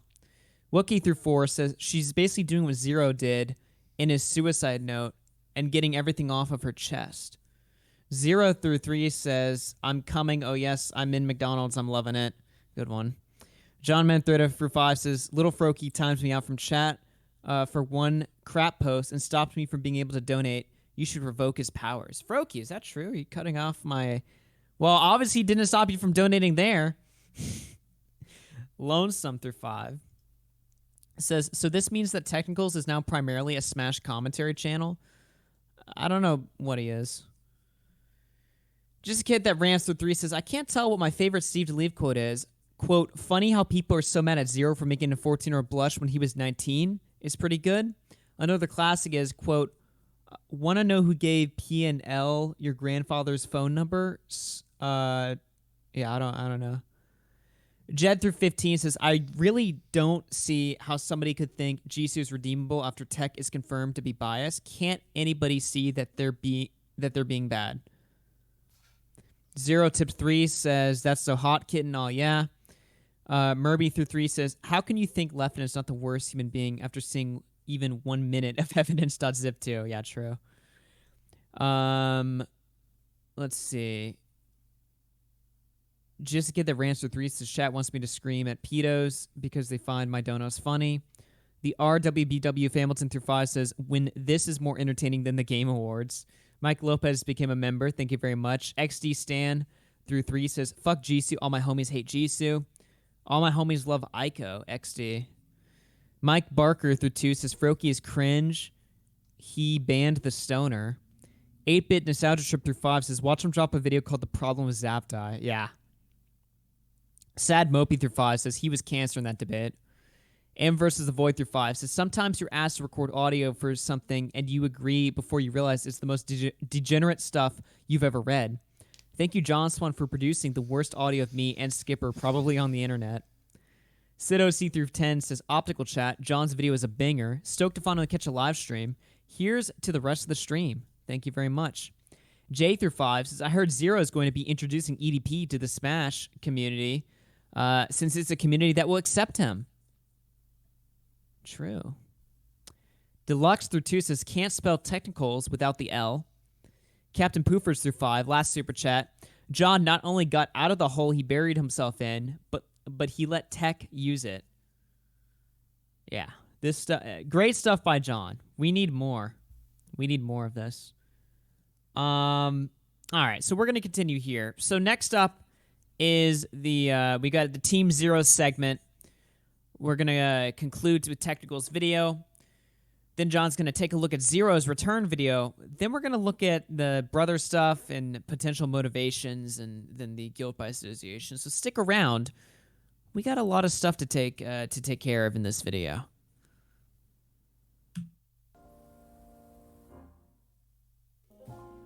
The next part of Technical's video serves two purposes. To further build his case why he believes Zero is not a pedophile, and to debunk this hyperbolic and stupid tweet made by Leffen. I could think of several ways to cover this tweet, but the angle that Technicals chooses honestly shocked me. Even after gaining significantly more money and more access to minors, there's been no new cases. Before he was canceled, he even ran an entire team of children. This would be the perfect case study if I've ever seen one. So I reached out to some of Team Zero to see what they had to say on the matter. If he was a pedophile, he had to have raped at least one of the kids in there, but he didn't. Oh my god. It's my understanding that you guys had like a group chat too. Did you ever get any weird vibes from Zero? Did he ever ask you guys to do something you probably weren't comfortable with? Technicals interviews two of the kids that Zero worked with, where they told him that they got no weird vibes from him. Two of them. He didn't rape two of them. I mean, why would they? The relationship was purely business, as Tech himself states. But no, he's done absolutely nothing weird in the group chat. Like, he's only spoken a few times, and when he would, it was just for getting us to film a video with him. Oh, okay, so it's more like purely business. Yeah. I fail to see how interviewing two boys in a business chat that Zero was a part of. And he's also straight, by the way. Yeah, and also the kid just said that they barely talked. He's like, yeah, we talked like twice and whatever, and just did work. Look, I can't believe in those two conversations he never wanted to rape him. Yeah. Wow. Serious? I'm actually surprised considering the kid's icon had a freaking aged down Tails from Sonic in his icon. No, that's Tech's icon. Oh shit, just kidding. Well, the other one was Luigi. Okay, I don't know. Shut the fuck up, Ed. Oh my god. Yeah, he interviewed boys, by the way. It's literally anything to Tech's point. And from what we know, guys aren't even his gender or preference. All right, your goal is to prove that Zero's not a pedophile, right? Yes. How can you prove that Zero is not a pedophile by interviewing people who've been around him and go where they go, well, he never was weird around me. How does that prove he's not a pedophile? That just proves he didn't molest them. This is just saying that he's not manipulating the children of the community. Because I directly show a quote from Leffen saying that if he wasn't removed, he would still be manipulating children in the community. I don't want to be a dick, but it's like, oh, you're not a pedophile? Okay, dude. Name every child in the community. Oh, we'll interview every single one of them. Oh my fucking god. I'm just saying this doesn't add honestly don't anything get to what your point is. Because, all right, so your overall goal is to prove that Zero is not a pedophile. Yes. Right. How can you accomplish that further by randomly interviewing people who have been, like, around him? He literally brought these kids into, like, the mainstream. He brought them out of fucking being just an average player to top players. So if the assumption is that Zero likes kids, Zero manipulates children, he takes advantage of them, why isn't he taking advantage of any of the children he was fucking directly working with? But does that mean he's not a pedophile and manipulating other kids? Which he obviously showed an interest in because he specifically said, I like them, I'm going to sponsor them. This is almost reminiscent of the argument of like, he couldn't be a pedophile. He's married to an adult woman. Yeah.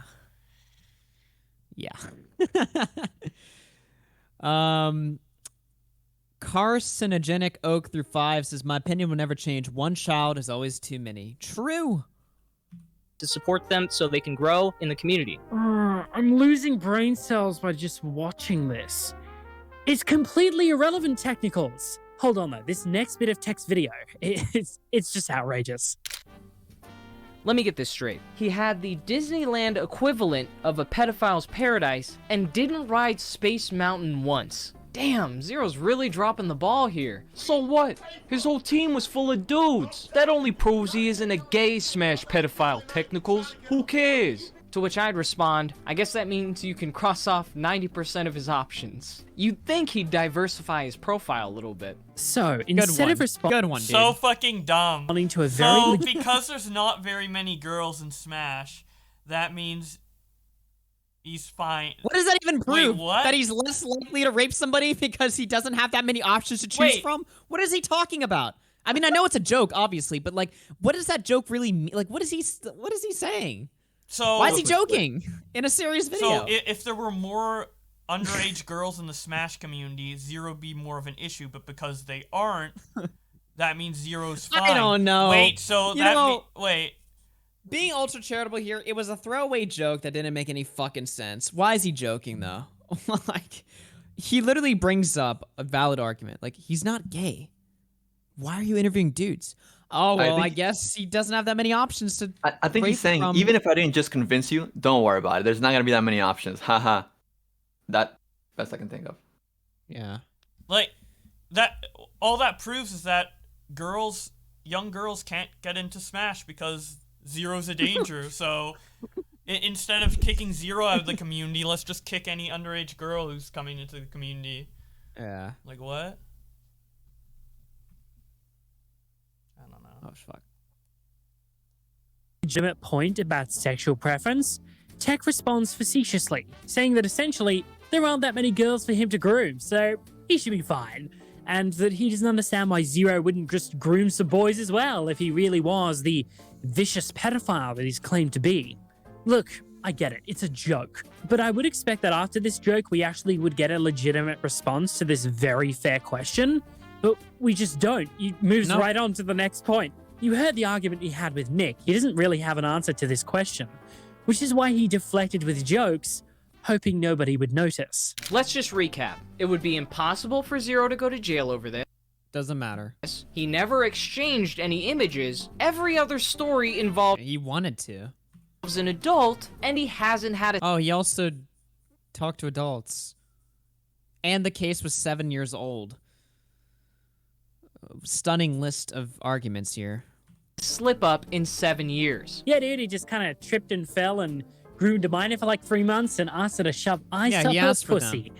Not my idea of what a slip up is. And what exactly is he slipping up from? Slipping up from being attracted to minors? He made a mistake. We should This just give him a explanation break. just makes no sense, man. And saying that no images were exchanged is just poisoning the well. He asked for them. It doesn't matter if the girl sent them or not. The intent was still there. Now, to Tech's credit here, he does clearly disavow the conversations in the following section. Do I condone the conversations that took place? No, and I hope I've made that very clear. But come on, let's not beat around the bush here. He did not make this clear, like, at all. What I'm trying to say is that I don't believe this to be the result of a specific or malicious preference, as is the case with repeat offenders such as pedophiles and Discord mods. What I think we're looking at is a culmination of a fucked up childhood and trauma, resulting in emotional immaturity and a lack of genuine and fulfilling relationships. When Zero first publicly shared a story of how he grew up in Chile, we discovered how his father exposed him to sex at the age of 5, and brutally beat him and his mother. And here we go again with the emotional blackmail. It's insane to me that no one else has called this out. Oh yeah, he might have asked a 14-year-old girl to stick ice up her pussy, but did you know he tried to kill himself? He may have groomed her for months, but did you know how messed up his childhood was? Like, it's just so blatant. Tech doesn't even try to hide it. I'm not just saying this so you'll pity him. When you literally just listed all the reasons why you should pity him. This is so bad faith. It's insane. I'm just saying his circumstances were pretty fucked, and it's not unreasonable to assume that a traumatized, depressed shut-in would have a lack of meaningful and genuine relationship experience. I wonder how the audience would react if this was said about someone like EDP. Imagine if he went out with a statement that said, "Guys, my father beat me, and I was bullied in school. I haven't had a genuine relationship, so that's why I messaged the 13-year-old for nudes and tried to meet up with her." He'd be laughed at, ridiculed, and told there's no excuse. And rightfully so. Exactly. None of this excuses Zero's behavior. I think I just want to quickly talk about something that has been made abundantly clear to me over the course of Technical's video so far. It's pretty apparent that Tech is making excuses for Zero throughout, and very little attention has been spent on the actual allegations themselves. Just to remind you, Katie was groomed for months by a person she looked up to when she was just 14 years old. Zero took advantage of her for his own twisted gratification and caused her severe mental distress in the process. The twit longer that we read at the beginning of the video shows no makes me remorse for sick it. to I my mean, that's really what you got to highlight on this, right? And that just shuts down the whole argument of why you should forgive this person. No forgiveness whatsoever, or no sense of remorse. Where's the apology? How come Zero can't deny it? How come you can't talk to this guy? Oh, he has to shut up because he's working with lawyers or something. He's in a big legal battle with GC right now. But he made a 50-minute video on Tech's channel. Willie Mack can't get a hold of this guy. How come you can't talk to him? How come he can't fucking speak on any of this, even though he's speaking it here? None of this makes any sense. Yeah, that's what a real power dynamic looks like. Unironically, though. Literally. Literally. Sad Mopey through 5. Imagine a drug dealer gets busted, and when he gets interrogated, he says, "I didn't receive any drugs. I just gave him the money." Yeah, there was intent there. He asked for images. She denied.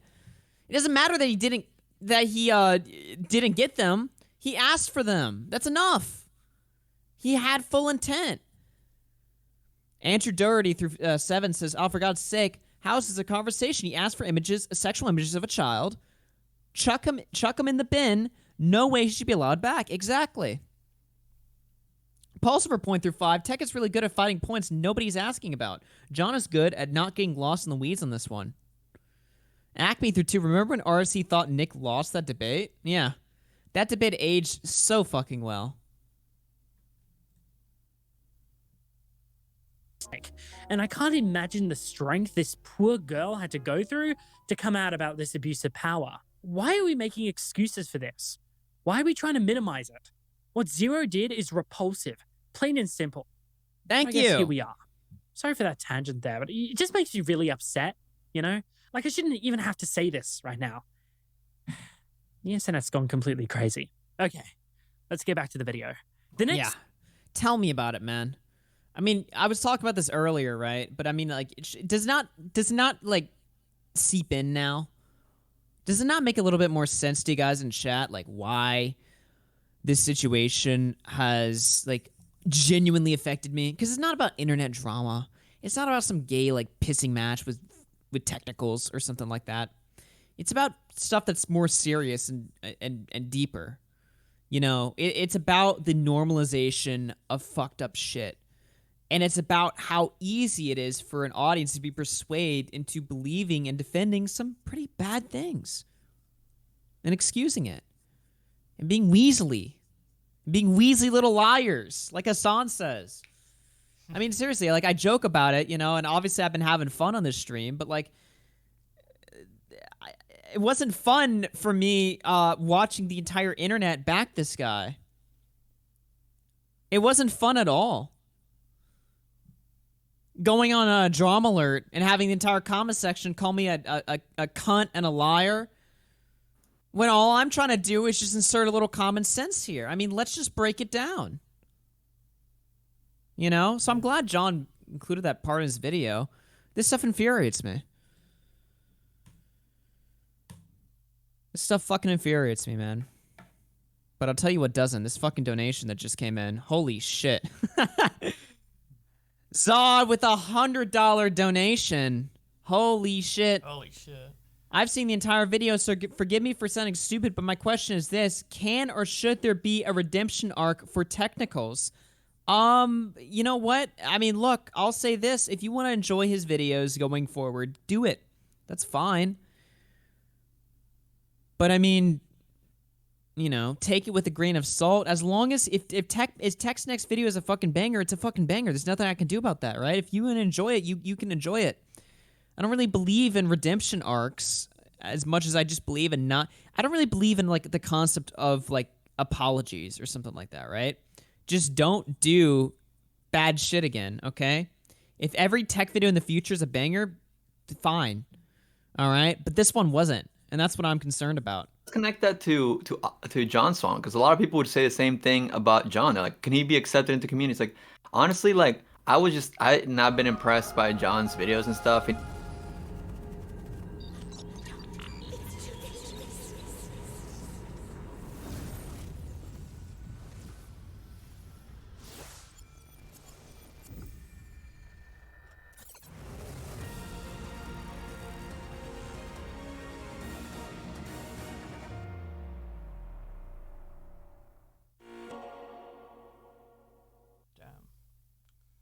He feels like he's entitled to, because in his head he doesn't think anything bad happened.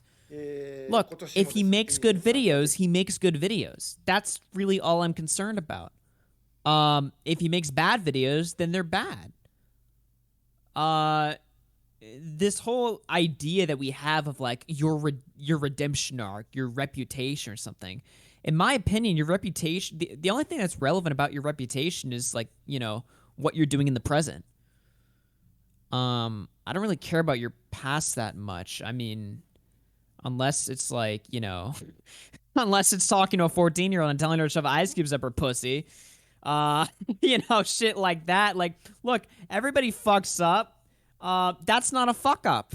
That's something worse. But I'm talking about the context of like fuck ups, you know what I mean? Like actual mistakes. I don't know. Everybody's capable of doing good. But the thing that makes Zero's case different is it wasn't a fuck up or a slip up or anything like that. It's serious. It was a serious manipulation and abuse of a 14-year-old girl that he has failed to take accountability for and show any remorse for. And for technicals, he chose to die down that hill and excuse it, exonerate him. You know, and he'll sit there and tell you on Twitter, he'll be like, guys, I condemn it, please, trust me, I condemn it. Does it matter? First of all, I don't think he did. I mean, semantically speaking, I don't think it counts. But even if he thinks that it's wrong, you can still think something is wrong and make excuses for it. So, that's all I gotta say. But I appreciate the donation, man. Very generous. Captain Poofers through 5. Technicals knew Zero wasn't sorry, which means he gave no shits about Katie. Instead, let's care about the pedo. Sorry, Tech, but no. Yeah, by the way, you'll notice I'm not really getting mad at the chat or donators for calling Zero a pedo. I'm not really going to do anything about that anymore. You know, like literally, like, I mean, this guy literally said I look like a fucking pedo. I'm not really too concerned with what chat says if they get a little bit unoptical here. If they're going to lie and be dishonest, you know, I'll tell chat to fuck off. But if they're going to, you know, draw, you know, conclusions that I don't find to be too particularly unreasonable, I'm not really going to get mad at chat anymore. I have no reason to. Fuck it. Who cares? Zod through another 5 says, just be clear, I'm not a fan of technicals, just asking for your opinion. Oh, yeah, I totally know that. I was just giving you a response. And again, thank you for the $100 donation. This Joker through 5, I was misinformed at the time. I just wanted to apologize for being one of the guys who said you spurred during the debate. I'm sorry, Og, I was dumb. Hey, as long as you've come to the bright side, all right? See, No, I'm that's just the kidding, main issue with this. It's a lot that people are okay with, like, what Zero did. It's like lack of proper context and information, which this John Swan video remedies. So I think that's important to note, especially since before you were talking about how upset you were at the community's reaction. That's not a well-informed community's reaction. That's a misinformed community's reaction. I don't think most people are okay with what Zero did. I hope you're right, man. A lot of the stuff I've seen on Twitter leads me to believe more dire things, but you know what? Maybe people just didn't look into it. Yep. Hopefully that's the case. I know for some individuals that absolutely wasn't, but Yeah, hopefully the majority of it was just down to good old misinfo. Yeah. Captain Poofer is through 5. I'm not calling Tech a pedo. Yeah, nobody called Tech a pedo. That I will clap down on. I'm just not gonna feel sorry over Zero. Sorry for how I phrased that. Yeah. Asylum through 5 says Zero's wife is into Necro because she had sloppy hug time with a dead YouTube channel. Okay, a good one. All right, whatever. Get into it. Question is pretty uneventful.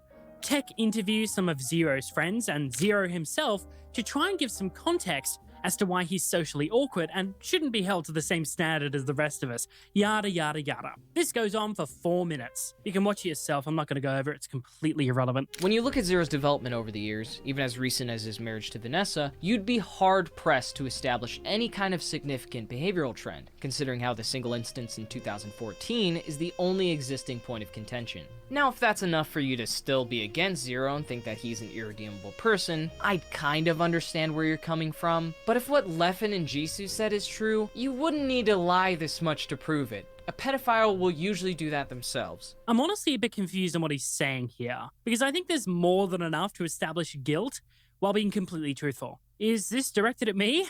Am I missing something here? Whatever, let's move on. This may be a little personal, but I like Zero, and if he decides Clout chaser. Fucking clout chaser. Here he is, caught in the act, red-handed. He just wanted those fucking 0 subs. He should have started the video with that if he's gonna be completely transparent, though. You know? I don't like 0. decides to continue making content, I can't think of a single reason not to. If you just thought to yourself, wow, that's a pretty risky and controversial opinion, Technicals, then I'd argue that this opinion is 1,000 times less controversial than what a majority of the Smash community already openly accepts. Oh, no, he's not going to do what I think he is, right? Tech spends the next 6 minutes discussing Nairo. And to be fair to him, the section is honestly pretty good. This is what he's best at, dissecting responses critically, something that I wish he'd done in his section on Katie. However, this section also serves another purpose, and that is to make Zero's case more palatable. Because the Smash community welcomed Nairo back without much reservation due to a legal document that apparently exists that no one has ever seen, he implies that Zero should also return, because what he did was apparently not as bad. Because as Technical says, at least I know for sure what Zero did and didn't do. Can't say the same for Nairo. Hold on now. Wait a second. Huh. I just thought of something. Here's this thing, right? They always say, like, oh, bringing Tech's brother into it is irrelevant. It's irrelevant to the Zero story, right? How relevant is the Nairo story? It's not really at all, unless you were going to make the argument that the Smash community's response to Nairo is comparable to their, or it's criticizable, their response to Nairo, given what the response to Zero was. That's how he ties it together. Kind of like how we tie Tech's brother and his response to that situation compared to his response to the Zero situation. You know what I mean? Like, you don't get to play this card where, oh, you can't bring Tech's brother into it. That's irrelevant. Then why is there a giant-ass section on Nairo in that video? It's to establish differences in how the community responds to one situation over the other. And also, like John says, to make Zero's case more palatable. Okay, fair enough. What I'm doing here is establishing how Tech has responded to similar situations in the past and providing a possible motive for why Tech would choose to die on this hill so bad. So, that's something we just thought up of, but like, I don't really get to see how they can play the argument. First of all, they can't play the argument that, oh, you're going after family. Hey, we're going to get to the Tech brother situation, but like, how many of you guys knew this? Tech's brother is more relevant than me. He's got a TikTok with 1 million followers, a YouTube channel with 40K that uploaded a video 3 weeks ago that got 200,000 views, a giant Instagram account, and a Discord server. He's more relevant than me, more relevant than Technicals, probably more relevant than any of us in this call right now, Bowblax and Edwin. We should just stop calling him Tech's brother and just call him Pixel. Pixel Drink. Because him being Tech's brother has nothing to do with the situation. It doesn't matter if he was text brother or text friend. He's his own. He's a content creator. He's in the community. Not in the commentary community, but he's in a community. He was in text videos, but more importantly, he has his own. His levels of clout eclipse Technicals and me and Bowblax and probably Edwin combined. Like, nobody says when Nick and John do videos on Deji that, oh, they're going after KSI's brother. Yeah. Nobody says that, because that's ridiculous. That doesn't make any sense. But you would be just as capable of making that argument that Nick and John are fucked up for going after Deji because he's KSI's brother as we are for going after Tech's brother. He's a fucking content creator with 1 million subs on TikTok. He's not he's not even Tech's brother in the context of this conversation. He's a fellow content creator. Tech is Pixel Drink's brother. Yeah. Exactly. They're fucking twins. Not like he's his little brother. Yeah. They act like we found out like his fucking uncle was like a fucking pedo, and we're like trying to like fucking, oh, you're pretty hypocritical considering your uncle is. That's not what happened. Nobody went after family. That's bullshit.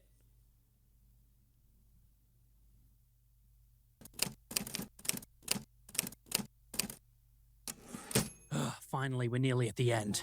When I first took on this case, I'll be honest, I had quite the few reservations about Zero. Some of you might even remember me saying things like, I can't do anything, I'm not a fucking miracle worker. But after thoroughly reviewing the case files, the motivations, the state bylaws, the contradictions, and the traffic violations, I came to where I am now. Zero's conversations with Katie were 100% irresponsible and wrong in my opinion. The issue for me is that this isn't something that was caught in the moment. This happened once 7 years ago when he was 19, and then never happened again. The only inference I can reasonably pull from that is that he either realized it was wrong and stopped it himself, or his mental maturity finally caught up with him after years of trauma and a lack of proper— There's no mental maturity, man. He knew. You're my little secret. Education. I really don't like the way Tech is framing this. By saying that this only happened once. It didn't happen once. It was 3 months. I'm sorry. I'm sounding like a broken record, but it's just ridiculous to me. Oh, I should shout this out. Cats are flocking through $25. Smash the like button, not your fans. Yeah, smash. That's gonna be my new slogan. Hey, my God. Smash the like button, not kids. Holy shit. Instead of smashing kids, how about you smash the like? What? He's gone.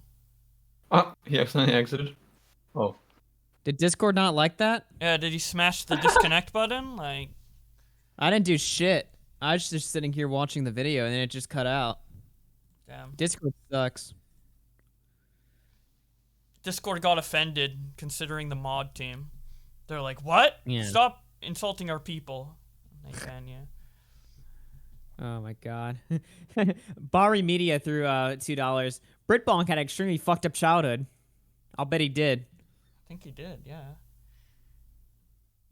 He's gating that the grooming of Katie actually took place over the course of 3 months. 3 months. If Zero messaged her for like a week and stopped, maybe I would believe this a bit more, but he was living and functioning in society as a pro Smash player, and his actions have no excuse. Don't mess me with this, whose mental maturity finally caught up with him. Bullshit. I don't buy it. Okay, so why did he stop? Well, there could be so many reasons why. He could have been caught by a friend or family member. Maybe he let it slip out during a conversation. Or maybe he got struck by paranoia from seeing something online. Just because we don't know of this happening again doesn't mean it hasn't. And it doesn't mean that Zero should be allowed to post content for children again. I'm personally not comfortable with that at all. I can't for the life of me point to anything that would correlate him being a current danger to children, like Leffen would suggest. Zero never exchanged images with Katie, which is his worst perceived crime to this day. He asked for them, doesn't matter if he didn't receive any, the intent was still there. How many times do I have to go over this? Nairo had undeniable sexual activity with a 15-year-old and has still not provided his full defense for his innocence. His attorney says that he could ultimately exonerate him, so why hasn't he? He made it sound really easy. If Nairo feels like his audience isn't owed a detailed explanation, then according to the severity of the allegations, he isn't owed a platform either. So, my question is, where do we draw the line? If Nairo isn't owned a platform because of the severity of the allegations against him, why should Zero be owned one? Sure, sexual contact with a minor is certainly worse than what Zero did. I'm not denying that. But they're both bad, right? If you ask for images but don't receive them, does that make it automatically fine for you to continue making content? The moment you... Let me dumb this down in YouTube terms, all right? Mundane Matt tried to flag a bunch of videos, but none of them actually went down. He failed in getting any video removed. Do you think that that made him any less or do you think that made him any less of an asshole to everybody that he flagged? Of course not. Because what matters is that he tried to do it, all right? So that's simplifying it in dumb YouTube terms, all right? Now let's raise it up to, I don't know, pedophilia, okay? If he asks a minor for fucking nudes and he doesn't get them, he asked. Regardless of whether he received them or not, I don't think it changes it one bit. I don't even think it makes it a little bit better. I think it's on the same level. Drawing these arbitrary boundaries, what is and what isn't acceptable starts to become murky. The solution? Both of them should be shunned from the community. Let's stay consistent. I'm not asking for justice. I'm not even gonna ask you for an apology. You don't have to say anything. So I'll just say the only thing that's left to say. Welcome back, Zero. Why are we welcoming this guy back? Why is everyone okay with defending this dude all of a sudden? I like how that's his conclusion, right? He's like, look, I can't in good faith comfortably say that this guy's not totally a terrible person, so fuck it. Here he is. He's back. He's back Take now. it or leave it. Yeah. Not even take it or leave it. Like, look, well, here's the deal. That's what I we mean, got. He's not back now. he's not the best, but hey, he makes some good Smash videos. So. Look, I'm not going to sit here and tell you what to think. If you want to support Zero in his return, that's fine, go for it. But surely I can't be the only one that thinks this is insane. This dude's clearly depraved. You've seen the messages. This isn't the sort of person we should be welcoming back. In fact, I don't believe he should be allowed to create content for children again. This sort of stuff is like a one-strike policy for me. Imagine this applied to anyone else. No, you see that teacher that asked a minor for nudes? He only did that one time, so he should be allowed to continue teaching at a school. Just doesn't make sense, does it? It's insane to me that people are defending this guy. Tech, like, come on, man. Why did you get involved in this? Actually, come to think of it, some of you could probably ask me the same question. So this is where he's going to give his preemptive defense here for, because people are going to say, oh, he made this video to suck the commentary community's ass. Honestly, here's the deal, right? If John made this video to suck the commentary community's ass and rebuild his fucking career or something like that, I don't even think I really care, or I don't think it matters. I'm just glad he made the video because somebody had to do it, and if it had to be John, and you don't like that, fuck it. I think John was a good choice to make the video. Hashtag welcome back, John Swan. I mean, John's effective. Whether you like it or not, he made it. What matters are the facts, right? So honestly, you guys can see it on his Twitter. I'm just going to skip this section because ultimately, I don't care. Even if John made this video with totally selfish intent, I don't care. It doesn't really matter to me. Like I said, what matters to me is the truth. Yep. Thank you, Kank Blunt, for the $10. He says, hello, Augie. What's up, dude? All right. Let's get into, we got Zero's return video, a short segment on that, then the brother stuff, and then the guilt by association. And then we're going to play a diss track and then get out of here. I think it's important that we discuss Zero's response when he returned.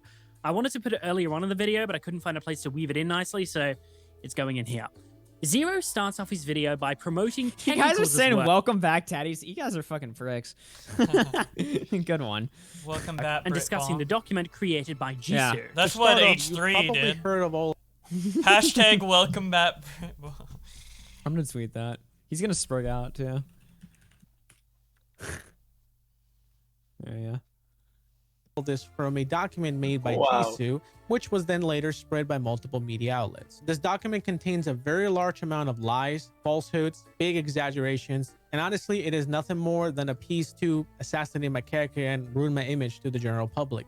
There is a lot to go over, but the easiest and best way to learn the truth is to watch these 2 videos made by Technicals, with one of them actually being released today. Technicals did extensive research for half a year to really dig the truth, interviewed many people, gathered so much evidence, and honestly, he put 2 pieces together that could explain what really happened better than I could with my own words. But the most contentious part comes around 2 minutes in when he gets to his confession that I mentioned earlier. You have also probably heard of a so-called confession from my part. Simply put, this document is nothing more than a suicide letter that I wrote during a tremendous mental breakdown. I had fully planned to take my life right after posting that document because I pretty much lost all faith in that scenario, seeing so many of my close friends deciding to take the situation to throw me under the bus for personal gain, seeing how people were reacting in For general, clout. and me just feeling like I could not defend myself properly. Pretty much took the last bit of hope that I had left, and I decided not just to give up, but to sabotage myself on purpose. What does that even mean? It sounds to me like Zero is saying that in his darkest moment, he admitted to stuff that he never did to ensure his career would be completely over. That could not be what it's supposed to mean, but it's so vague that realistically it could mean anything. I sabotage myself. Like, what? Apparently Technicals hasn't received a solid answer from Zero on this matter either, but... Yeah. Curious, huh? Again, I'll read this out because I think this DM is pretty interesting. Hey, Flamenco just reached out to me about my take on Zero. I wanted to clarify Zero's stance on sabotage himself. Does he mean he admitted to sexting Katie and he actually did it? Or did he admit to something he actually didn't do to hurt himself? Zero doesn't actually clarify this in the video, and I think it's worth asking. Technicals. Well, considering that his original response to the allegations banked entirely on what screenshots were provided, I'm assuming he doesn't remember the actual detail of the conversation. Much like when he apologized to Leffen for his story from 2013, which I later found was false, but I'm not sure on the Katie one. Zero most likely means, I apologize without knowing the available evidence, but after reviewing, I realized there's more nuance. Weird quote. He realized that the DMs don't the screenshots don't exist. Yeah. That's what he realized. And he realized the there was a funny part community about that'd that- be dumb enough to let him come back in. The funny part about people that defend Zero is like, there was no pictures that were received. So it's almost like we're saying he's lucky that he didn't receive pictures from the girl. Like, Yeah. right? Like, damn, he lucked out. That. Yeah. No, what he realized is that there was a community that would be dumb enough to let him back in. At least for now. Oh, and then in this bottom one here. Also, if you guys keep making shitty arguments like Augie's, I probably won't just ignore them. Keep in mind, he was basically kissing my ass in DMs at the same time. And then he lied to me and said that that's not what happened. And then he tried to lie to me again on Drama Alert. Until I had to literally scream to his face, open the DMs, bitch! Open the DMs! Literally, just to get him to fucking prove himself wrong. Did I he mean, ever that really open was them? like the most... I think he did. I think he did eventually. But he was so Weasley at that point, dude. That was like that honestly stunned me. That was like the most breathtaking part of me during the Drama Alert debate, was when he literally told me to my face, he's like, oh, I shat on you in those DMs. And I'm like, what? Because I was like, you're really going to lie about such a non-point? Like, you're going to lie about something that doesn't even fucking matter? Like, this boldface in front of my face, in front of Keemstar, in front of an audience of 2,000 people? When if you just opened your own DMs, you would look like a jackass? That's why I was screaming and spurking at that part. That's why I was like, open the DMs, open the DMs. Because I was like, there's no way he's going to get away with this point unscathed. Yeah. Pretty sure that's when he said, I'm taller than you. Because he said you look small or something. I don't know. I don't give a fuck. Open the DMs. That's all I care about. So. Let me see here. Tommy sees cat tipped $20 on Stream Elements. The Ice Cube request should be jail time. It was my suicide letter. Would be laughed out of court. Technicals defending the Ice Cube situation is inexcusable. Jess602 says, welcome back, Josh Duger. Christina Vina through 5 says Technical said, at least I know what Zero did or didn't do, but then he also has said Zero doesn't remember the conversation. That's a good point. Very good point. Let's keep going. But it's up to you whether you want to believe him on that. If we progress on the assumption that Zero admitted to stuff he never did to ruin his career intentionally, there are a few things that just don't make sense. I'm sorry, I want to read this other one. Katie through 10 says, so based on text DMs, he's saying Zero doesn't remember the details, but that he admitted it because he believed he would talk to a minor. That is bad, Technicals.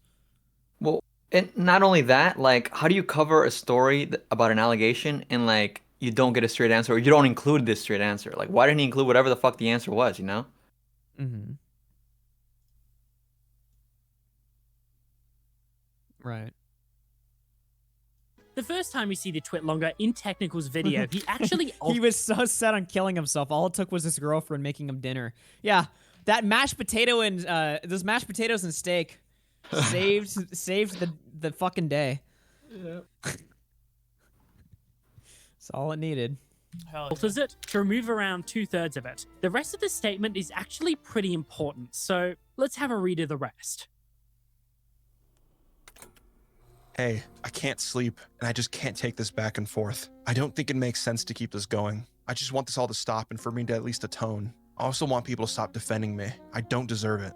Katie, the screenshot you guys were wondering about that ice cube thing, it's true. The claims that Katie makes are true in general. There are no graphic pictures of anything of the sort, but it's unforgivable regardless. I want to just be clear about it here. There's more than one girl I spoke to in the 2014 period a bit earlier. Her name is Laura.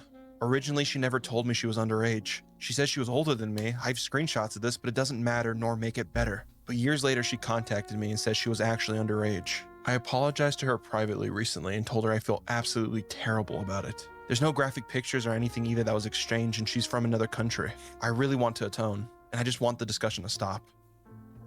I don't know if you caught that, but Zero actually defends himself in several portions in this Twitlonger. This doesn't sound to me like someone who's trying to intentionally sabotage themselves at all. Yeah. I simply don't believe someone would be willing to self-destruct / admit to solicitation from a minor and then also defend himself in the next paragraph. By the way, not that it matters because it's an anecdote, but every single person in real life that has no idea who these people are, that I've showed this like note to, has said that it's like the whole sabotage thing is ridiculous. Not that it matters. It's not like I'm showing it to professionals, but it's just a funny thing to think about.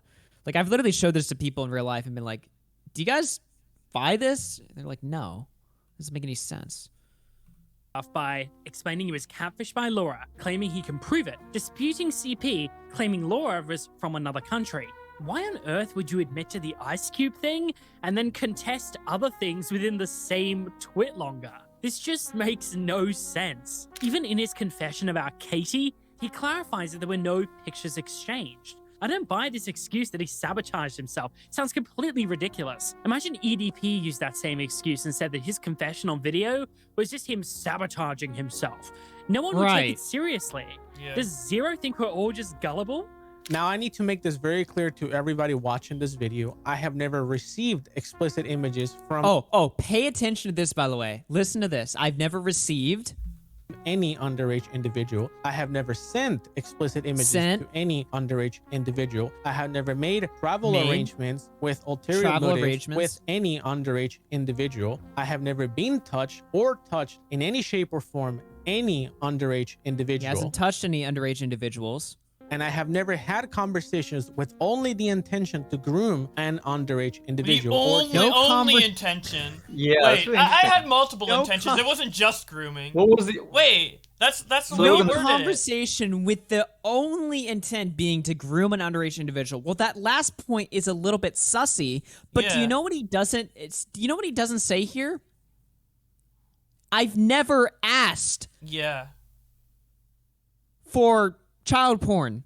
Ice Cube pussy pics. He doesn't say that.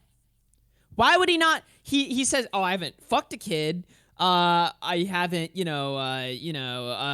I mean, you heard all these other excuses, but he never says that he hasn't requested pictures from a kid. Especially Again, if it's like- I'll back this up. Listen How to are we supposed to believe that the suicide note, whatever, is a lie when he's not even denying it still? Listen to it again. Think we're all just gullible? Now, I need to make this very clear to everybody watching this video. I have never received explicit images from any underage individual. I have never sent explicit images to any underage individual. I have never made travel arrangements with ulterior motives with any underage individual. I have never been touched or touched in any shape or form any underage individual, and I have never had conversations with only the intention to groom an underage individual or take advantage of them. Anything you may have heard or seen that suggests— But he never says that he didn't ask for pictures. Damn. As otherwise is a lie. Did we read the same messages? Because that's what it looked like to me, mate. Talking about messages. No, John. He wanted to groom her and played Smash Bros with her. And I guess rub her belly or more. You know, it wasn't purely sexual, I promise, maybe. Yeah. Not really. Technicals accidentally leaked these ones on stream. It's Zero talking about Katie, and shocker, he doesn't sound like he's sorry at all.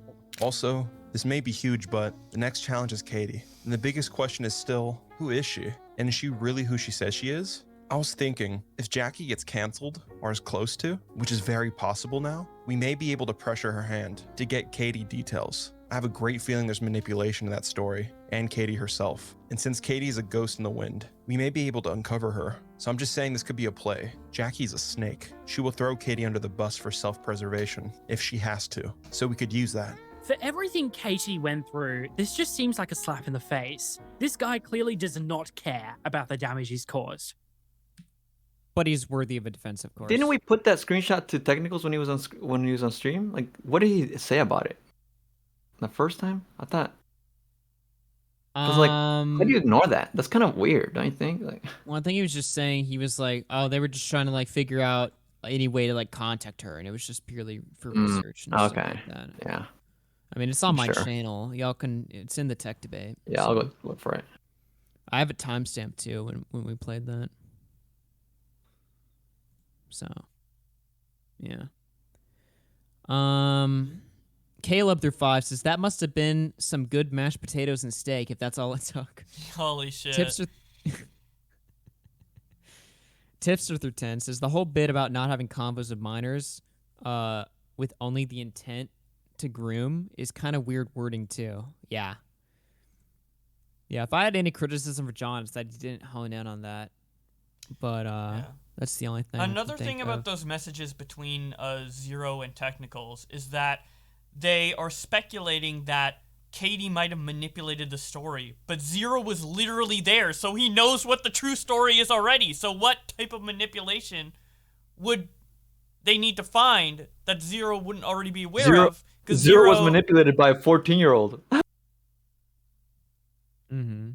Well, even if that was the case, he would know already because he was in the situation. So She tricked him into wanting her ice cube. It feels like they're planning to like fabricate some like manipulation from her side or whatever, or maybe Zero just doesn't remember at all. Like his memory just completely went blank. I don't know. Well, next up, brother. Oh God. You know, a question I had while all of this was going down was, why is Technicals batting for this guy so hard? There's no question about it. What Zero has done is repulsive. So why is Tech trying to make excuses for him? It was on my mind for a while. At first I thought that he did it all to spite Jisoo, who definitely sucks big time, by the way. But that didn't quite add up to me. Then I thought that he did it because he became friends with Zero, but apparently he hasn't known him for that long. So why? This just makes no sense. Well, my answer came from a place I didn't expect it. From the folks on Reddit. This situation involves On Kiwi Farm. No. allegations surrounding Technical's brother. And before anyone has a go at me for going after family members, Tech's brother was a public figure in the Smash scene at the time of these allegations, and has since amassed an audience of nearly 1 million followers on TikTok, over 4. Yeah, again, if you were to combine Technicals, me, Bowblax, and Edwin's channels all together, this guy's TikTok crushes us. Yeah. Yeah, do you YouTube remember at the bowling alley when we were with Tech and Pixel Drink? You were really high, so I don't know if you remember, but I was not high at all. okay, but he was like doing 800K. Remember that? Like when he was saying that over and over and over, 800K. I was thinking the whole time, what is that? But he probably passed 800K followers on TikTok during that bowling alley trip. Yeah. So that's what that was. Yeah. Subscribers and 12,000 Twitch followers. Back in the day, this situation got so big that Tech had to make a public response. Tech still shouts him out publicly and talks him up on podcasts. The guy in that sketch is my brother. He's also a content creator. Oh, what's his channel? Pixel Drink. He's also on Pixel TikTok. Drink. What? Yeah. He's doxing his brother on Half Baked. What the fuck? Wow. You know, we're such pricks for going after family like that. I just listened to that part where he addresses the screenshot. I think we should go back to it maybe later, but I don't like it. Oh, what part is that? Isn't that coming up in the video?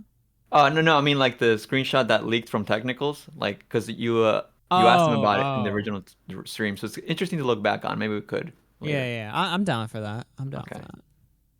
Remind me about that, because I'll forget.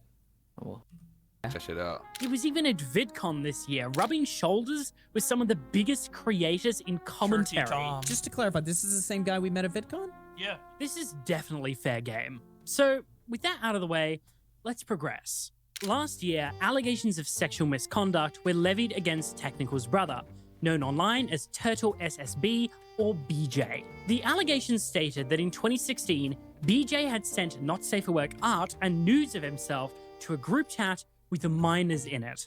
So if you're unaware, Twitlonger was released earlier today about me addressing some things that happened in 2016 when I was 19 years old. For most people that know BJ, you may know he's a pretty good artist. He would constantly share drawings he's made on his social media into our friend group chat because they were really nice and it's a skill to be proud of. I don't know if it's as well known, but he was also very much into creating NSFW art as well. So as some of you may know, I like to draw. So back in 2016, I wanted to get better at drawing, so I started drawing NSFW art in an attempt to improve my skills at drawing anatomy. So I did that. I started drawing hentai. No matter what he drew, I would usually appreciate it simply for what it was because it was so well done, NSFW or not. I remember one night opening Discord and finding out that he made a very graphic drawing of my friend 16 and I 17 having sex. He sent it to our Discord server. To me, this was extremely disturbing and disgusting. I did not consent to this. Plainly said, I felt violated and humiliated by this drawing's existence. It became a running gag in the group chat that I was in that had people from 13 years old up into, I was the oldest, I was 19. Became a running gag to sort of ship each other together in pairings. So how it started was there was art that was drawn of me with another person in the group chat that was obviously underage. I think I was the only person that was an adult at the time, without my consent, and a couple other images were drawn with similar pairings of other people in the group chat. So then I took it upon myself to join in on the joke that we were all partaking in and drew an image of Albie with another person in the group chat who I will not name. He was also 19 at the time of making it, which makes it even more disturbing that he made a drawing involving two real-life minors. Remember, not fictional characters. To him and a few others, it was seen as a really funny drawing and they posted it over and over laughing about it, but I remember expressing how uncomfortable I was over it. It is beyond me why he would do this, but he also proceeded to upload this drawing to the Rule 34 website. Those images don't exist anymore because I deleted them. They were on Rule 34 up until a couple days ago, but then I deleted them because I didn't want them to exist anymore because they're really weird and gross. So I went to go take them down because I haven't looked at it since 2016. Really dumb of me to post it online anyway. Now I want to address another problem I have with BJ. I don't think there's too much explanation that will need to go into these simply because it's all in the screenshots. To give context, there were a few people involved in a group chat in which the majority of the members' ages range from 13 to 16, while BJ himself was 19 at this point, I believe. Here are some messages and screenshots saved from him interacting with them and sending nude images Mate. of himself. So let's move on to the nude pictures that were shared in the chat. In this chat, this group chat that had people from 13 years old to my age, 19 at the time, the conversations would often veer off into like adult topics like porn, sex, etc. Just thinking back on that now, that's like a red flag. I should have removed myself from the chat as soon as conversations started to veer off in that manner. We would often try to like shield the 13-year-old from like those kind of conversations, but they would still happen in the chat. Like there's nothing stopping them from scrolling up and reading it. They would also like make separate group chats amongst themselves. Myself, The fact that he mentions that they shielded tried to shield the 13-year-old away from the adult conversations is it's kind of funny wording, right? Because that means they knew at the time. It's not like they were all like dumbasses and they were just doing shit that they shouldn't. They acknowledged at the time that we have a kid in here. We should probably it's a pretty bad chill idea. Yeah. Should probably chill on the dick pics that are being sent in here. Yeah, but because wasn't BJ one of BJ's biggest excuses or whatever explanations is that at 19 he was immature, so he just thought of everybody as like kind of the same age as him, in a sense. Right. But then clearly there's indications that he knew this was wrong, and he shouldn't have been doing this because they were younger at the time. Mm-hmm. So I don't know. So they acknowledged at the time again that it was wrong, but he still failed did it. to... He had plenty of opportunity to not do it, because I'm pretty sure before. Well, we'll get into it later. I but just there's don't really get the excuse. Like I was just fucking around. I was just doing something crazy for shock effect. That's like if you suck your homie's dick for shock value. Like, oh, he didn't think I would do it, but I was gargling his cock. At what point does it go from shock value to just being like explicit? You know, like, yeah. like that's just what it sounds like to me. where they would share nude photos of themselves with each other, which is really weird thinking about it. It was like a weirdly sexual environment. Conversations would often delve into like adult topics, and they would share nudes of themselves and lewd pictures amongst themselves, and sometimes in the chat that I was in. So I thought it would be funny to post a picture of myself in the chat just for like shock value. I thought it was really fucking funny. I was rolling laughing after I posted it. I was wheezing, bro. What the fuck is this? Pair of screenshots, you can see him imply that he would be sending a nude image and is immediately informed and reminded of a 13-year-old being in the chat. Looking at the timestamps, you can see he disregards this and proceeds to send the image anyways. As you can see in Albie's Twitlonger, I was made aware that of the person that was 13 years old in the group chat, or 14, I think, I can't remember. And I posted it anyway. So they were like, oh, bro, don't post it. Remember, there's a kid in this chat. And I was like, oh. And then I just posted the picture. This final set of screenshots are just a collection of him still repeatedly sending nude images of himself to the same group chat over and over while knowing it's full of minors. By the way he responds, you can tell this is no accident. So I posted that picture myself, and that was pretty much the end of it from there. I don't feel like there's much I can say about that. There's no excuse for it. It's fucking weird. Okay, so this is weird as hell. But what does technicals have to do with all of this? Well, let's watch his response and find out. This is in regards to the Twitlonger about my brother. Yes, I was in the group chat. Excuse me, what? Oh. I'm sorry, man. I'm sorry. Before we even play this, I just gotta play this video. Oh, I'm sorry, on my channel. What about when he was posting his fucking cock? He posted... there's at least one photo that even he admits to where his fucking penis was out. Time out, and there was a 13-year-old in there. Time out. Okay. Technicals. Did your brother post his fucking dick in this chat with minors? Yes.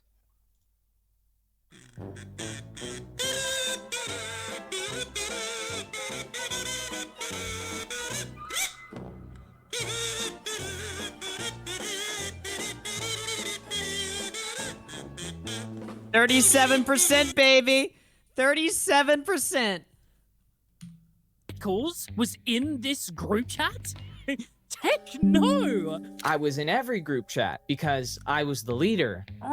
Technicals, why? I was leader of the crew that we made, which was this this gigantic chat group of people in high school, adults, all this other shit. Yes, I was in the group chat. And I made it very apparent at the time that if anyone had a problem with someone in the group chat, to come to me and we would resolve it. At the specific period they're referencing in the Twitlonger, I remember this because me, along with everyone else, came to BJ and told him that was a really fucking stupid thing to do. Don't do something like that again, because we are in a group chat I where, won that poll by a lot.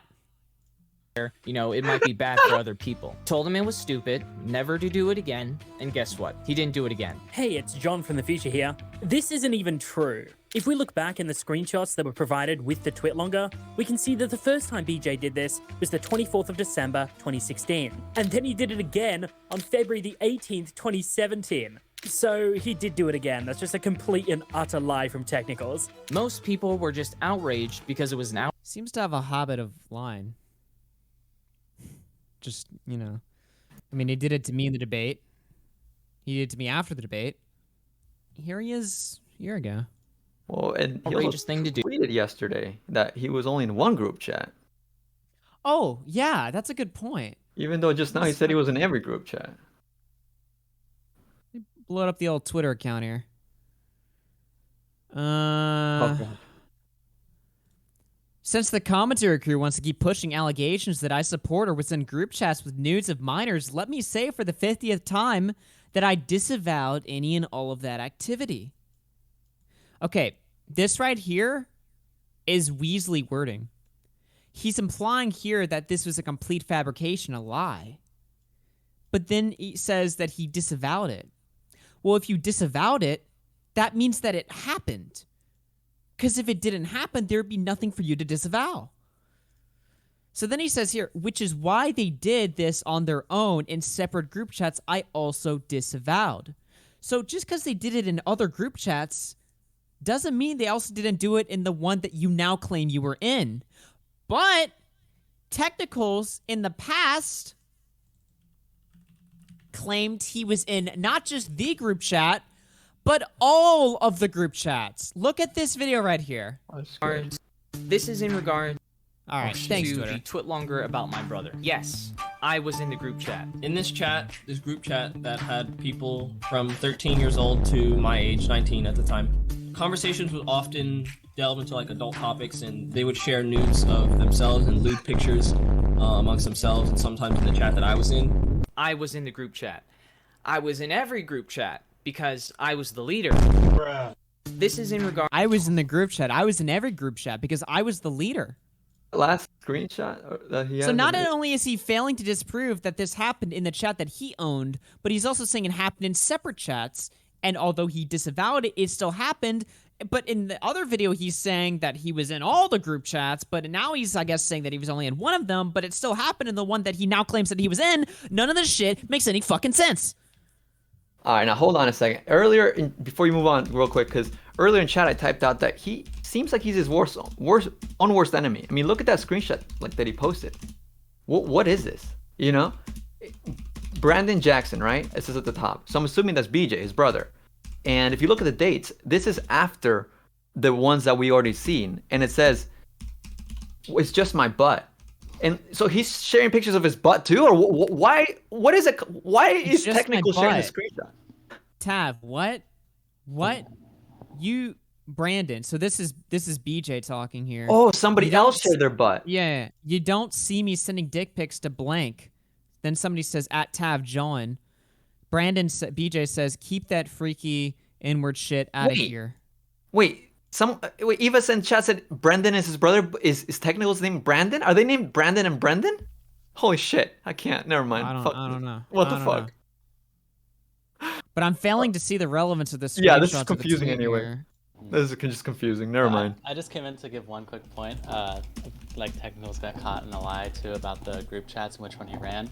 He got into a little Twitter argument. He replied to Hannah Animal actually, where he says, "Let me send you the tweet. I'm blocked, but I think I can still send this." I see it. I got it here. Yeah.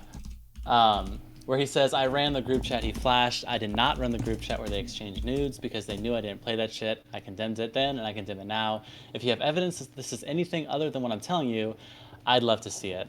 Well, the evidence is his brother's confession. That's the evidence contrary to this, because his brother in his own video. Yeah, well, his brother's confession says that that he was receiving nudes from the minors, and in response to that, he sent his dick as a meme, right, for shock.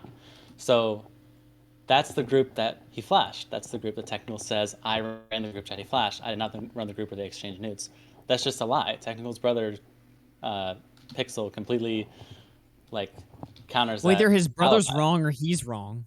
Yeah, it's one of them is lying about something, which is right. Something like this is just terrible.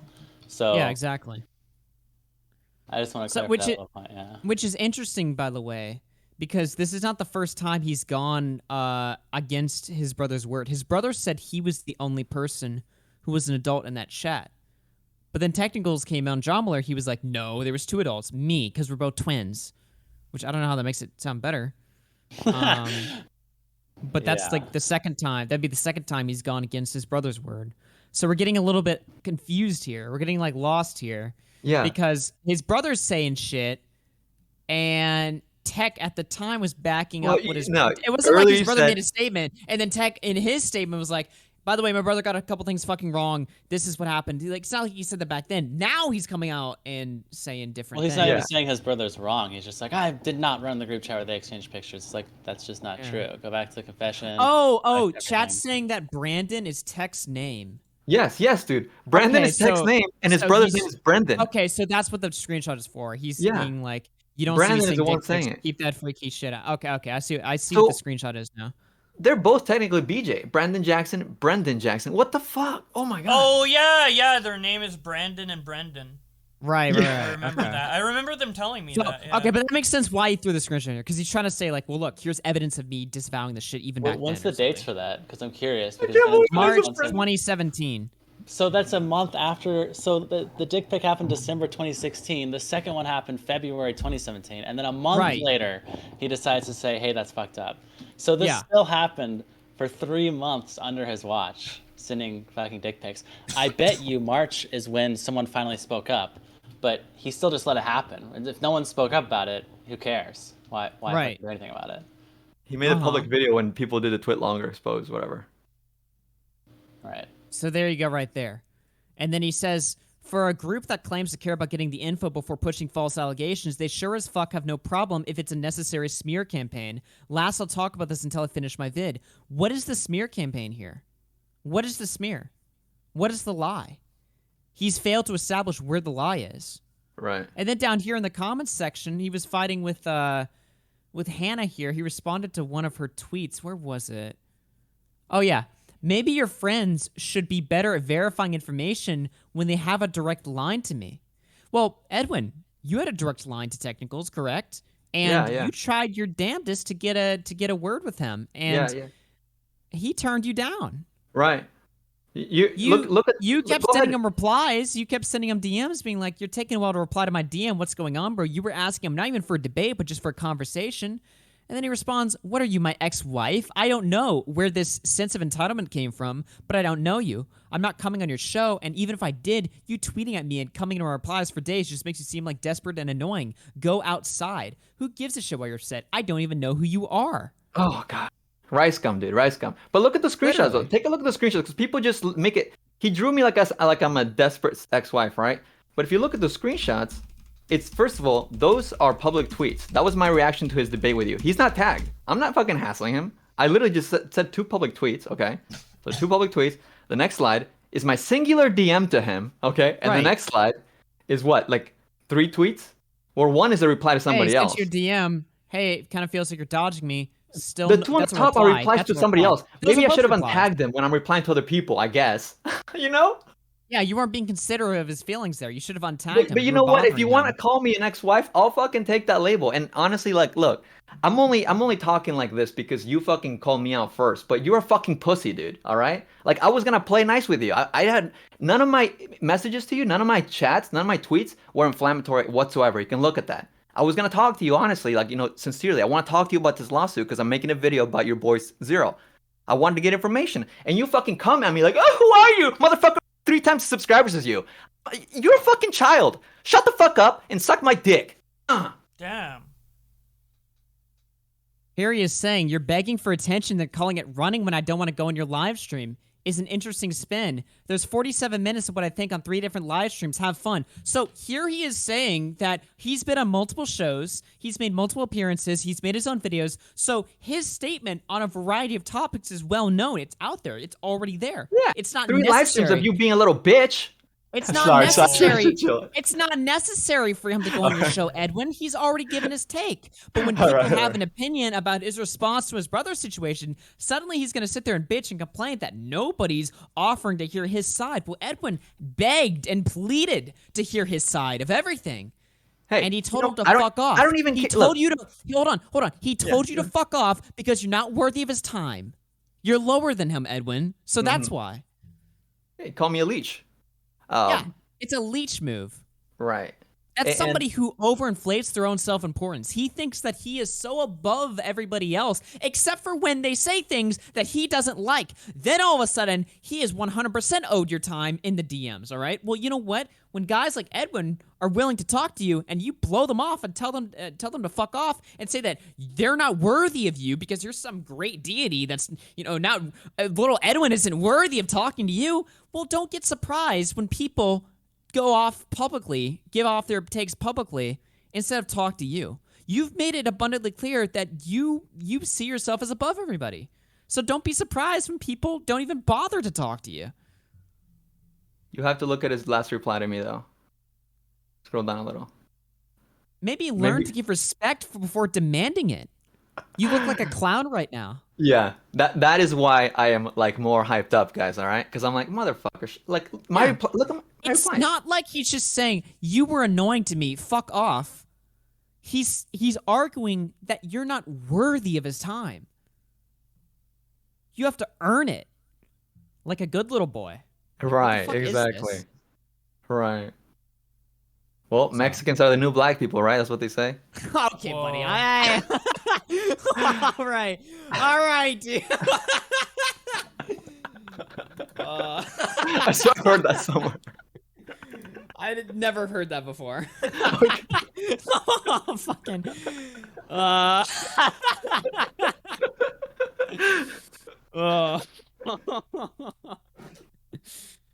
Good one. Self-deprecating. I think it's okay. Yeah, you sound like AJ right now. Oh man. Okay. Anyway, so what's next? All right, what's next is the super chats. That's what's next. Oh yeah, Mexicans are the new black people. Am I right, boys? Am I right? Whoa! It sounds a little different when you said, dude. Oh my god. It's the soup through $25. Thank you very much. Finally finishing my iRacing broadcast so I can finally hop on After Hours. Here's my first ever dono after watching since April. Keep up the good work. Thank you very much. Jessix through 5 says, Tech Bro said they sent nudes in their own group chat and in the main group in his vid. RWBW Hamilton through 5 says, redo election votes. No, redo Tech versus Augie votes. Yes, we need a recount. I won by a lot. Zombie Ping 1 through 2 says, I would recommend this add-on. Return YouTube dislike. That add-on's going to be useless in a few days. It's not even worth it. Jessica Pizzle through 5 says, to be fair, 1 million TikTok followers isn't that big of a deal. It's like the YouTube equivalent of a 5K sub YouTube channel. But if he gets that many views, 1 mil on TikTok is more like the equivalent of like, I'd say like a few 100K on YouTube or something like that. Like it's a decent amount, at least 100K. It's the point is he's a fucking yeah. He's a well-established content creator. He carries his own weight, and it's not even just on TikTok, even on YouTube. If you take a look at his YouTube channel, I'm pretty sure he gets more fucking views than me. So yeah. Not that it matters. All that matters is that he's not a private figure. Yep. RWBW Hamilton through 5 says, people don't go after the family. Also, people goes after KSI, CSG, Jake, and Logan Paul. Yeah, you guys can't criticize Jake or Logan Paul because they're brothers of Jake and Logan Paul. You guys can't go after family. You can't go after Brandon because he's Brandon's brother. Captain Poofers through 5. Holy fuck. I thought Ethan Rauch couldn't handle criticism. Tech is like what happens when the Titanic can't handle a little ice. See what you did there. Good one. All right. Dude, because that's how my brother is. He does fucking outrageous things and then doesn't think out the consequences of his actions. And obviously that came to bite him in the butt here because someone had receipts of him being outrageous. I did what I could at the time, told him it was a bad move. I didn't condone any of that shit. That was quite the roller coaster, wasn't it? Okay, let's break this down. So at no point did Technicals as the Pedophilia is design. No, I'm just kidding. leader of this chat think that the not safe for work art being sent into the chat with minors was a bad idea. At no point did he think that the people drawing minors performing sex acts should be removed from the chat. At no point did he think that having his brother in the chat full of minors after he sent his dick was a bad idea. Look, I get it. He was younger back then and he may have not made the right call, but why is he still defending his actions to this day? When all this stuff came out, I assumed that Tech was also a minor at the time, since BJ said in his statement that he was the only adult in the chat. I think I was the only person that was an adult at the time. But it came out later that they're actually twins, so therefore, Tech was also an adult at the time. Obviously, Okay. I was in the chat and we're twins, so So do the you math. were the other. Okay, well, I didn't know you're twins. Maybe we just have different standards, but if this was me, I would have removed the people sending the not safe for work art and certainly would have removed BJ. Look, I understand that slip-ups could potentially happen. For example, you could forget how young some of the members are and send some not safe for work stuff on accident. But this was not an accident. It wasn't just like a few slip-ups. According to Tech himself, it was a running joke. It's a joke. It was a running joke. Of is what I was naked saying. children? Is that what he was drawing? Like, what did he draw? It's just so bad, dude. When Tech was called out more recently for this, fuck. I'm still salty about the comments in that debate. Fuck all of you guys. I kicked ass. I kicked ass. I think the natural response would have been to Technicals, quote, I did everything I could do at the time. I'll tell you this. If I was the owner of a group chat, which I actually am, I own the RFC mod group chat, all right? And guess what? There's some minors in there, all right? If I go in there and there's someone's fucking nudes in there, fucking deleting that shit. Get that shit out of there. No. You know what I mean? Like, do you know what? I could not imagine waking up, seeing that, and being like, well, I mean, I disavow it. I don't support this. There's nothing I can do. You know what I mean? Like, holy shit, dude, that shit would be fucking nuked. Get that shit out of there. Hey, fall and walk it back. But this guy just went completely off the rails. And I mean, I've literally done this in the past. The RFC Discord server had like 1,000 members in there, right? Why do you think I got rid of it? Because I got raided by pedos. Okay. It literally did. And I deleted that shit. I deleted it on stream. A highly popular Discord server that was active 24 hours of the day, that had a massive community, that was gaining like 50 new members a day at that point. I deleted that shit. And that was a fucking Discord server, not a private group chat. I had more to lose. That's why we're in Bowblax's one. We sent all the pedos in there. Oh my god. I'm just kidding. Oh my god. I'm joking. Good save. Jesus. I that it would be a good idea to post the depiction of the minor Yeah. having sex with BJ. He just put this This up one blew my publicly on his mind. Twitter. This is when, like... This is when the drama got to next Oh level my for me. God. Like, that was holy shit. See, the way he says this happened 5 years ago, it's like, dude, but first of all, he got called out last year, so it's not like it's old news. 5 years ago, man. This is like if he brought up Instagram Wake Up and I was like, he brought up private drama from 3 years ago. It's like, no, it's a publicized event. Everybody knows about it. I unfortunately did see the images. One of them is pretty crudely drawn, with the other one being far more detailed. Needless to say, I scrubbed my phone's cache and muted Tech on Twitter. I do not know why he decided it would be a good idea to post this. Get that Only shit after outta getting here. called out and flamed by fans and fellow creators, did he decide to delete the tweet. Couldn't have come sooner, mate. This whole situation is absolutely insane to me, but it does also put the Zero stuff into perspective. If Tech had to come out and wholeheartedly condemn Zero, he would have had to condemn his brother as well. And to a certain extent, he would even have to condemn himself. I don't think guilty by association really counts in this because everyone realized it was shit. Even BJ realized it was shit and never did it again. If you want to tag me with that, never did it again. I guess after February. Somehow that's cool. I'm not gonna get canceled for it, and I won't really care past this response. So, yeah, that's all I have to say. Okay, so humor me here. What if we remove the actions of BJ for a moment, so we're not using guilty by association? Let's see exactly what Tech is guilty of himself by comparing his statement to his brother's account of what went down in the group chat. In this group chat that had people from 13 years old to my age, 19 at the time. Somebody said they think that Tech is gonna bring up Instagram Wake Up in his video. It's I will possible. laugh my fucking ass off if that's a real point. I fucking hope he does. Me too. I don't know the lore. Mostly because I looked great in that situation. I don't know why people bring that up as like an L for me. Dude, I questioned everybody and I put on a good ass show. All right, that's my involvement in Instagram Wake Up. I put on good entertainment that entire saga. So fuck it. I really like the Anyway. music choice in this video by John Swan. Yeah, the score is really good. Yeah, that's what I was gonna say. Conversations would often veer off into like adult topics like porn, sex, etc. Just thinking back on that now, that's like a red flag. I should have removed myself from the chat as soon as conversations started to veer off in that manner. Yes, I was in the group chat. I was in every group chat because I was the leader. Conversations would often delve into like adult topics, and they would share nudes of themselves and lewd pictures amongst themselves, and sometimes in the chat that I was in. Technicals owned a group chat with his brother. Did you not? Did you own the group chat, Technicals? Yes, I was the leader of the group. Okay, so you're just snipping a I just detail thought that I'm the- getting I correct thought the here. word owned was funny. Hold on. Why did he, dude? He's so bad faith in this debate. He literally was like, "I'm like, Technicals owned a group chat." He's like, "Owned," and then Keemstar's like, "Oh, well, did you own it?" And he's like, "Well, yeah, I mean, I did own it. I just thought the word choice was funny." It's like, why are you fucking sniveling at like details that I'm correct on?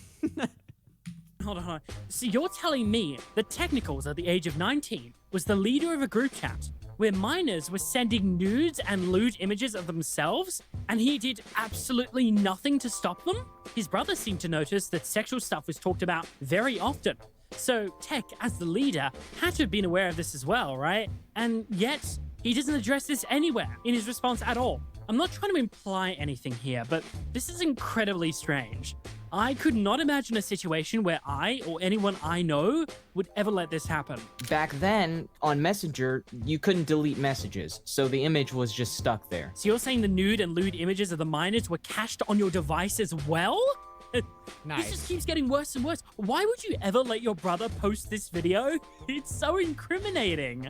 It's important to note that when you're the leader of a group chat like this, where adults and minors are mingling, the responsibility to keep conversations from veering off into inappropriate directions does lie on you. It's also your responsibility to make sure that the minors are aware of boundaries so that situations like the one we've discussed today can be avoided. It's a responsibility that Technicals has responsibility in this situation because A, he owned the group chat. B, one of the offenders in the group chat was his own brother. So, you know, he has some responsibility there to kind of like hone in. Like, your own brother's like doing shit. You should probably like step in and stop that from happening. C, if you're an adult in that situation, which both Technicals and his brother were, then it's your responsibility to keep minors out of inappropriate situations, right? So that's like 3 points of contention there where he has responsibility. The brother, the owning the chat, and being an adult. Technicals should have taken more seriously. I would be okay with him if he came out and admitted that he could have taken more action at the time, but he's doubled down on his stance again and again and again. He was an adult, and letting this shit run wild was an absolute failure on his part. It's so incredibly irresponsible that I can't even begin to put it into words. His morals are clearly all over. Why are they in a group chat of minors in the first place? I mean, look, if you're a fucking YouTuber, like, obviously, like, you're going... Like, interacting with minors on surface value is not bad, because interactions with minors doesn't apply, like, sexual shit. You know what I mean? When you're interacting with minors and it gets sexual, that's bad. That's the line there. Over the place if he thought that this was okay.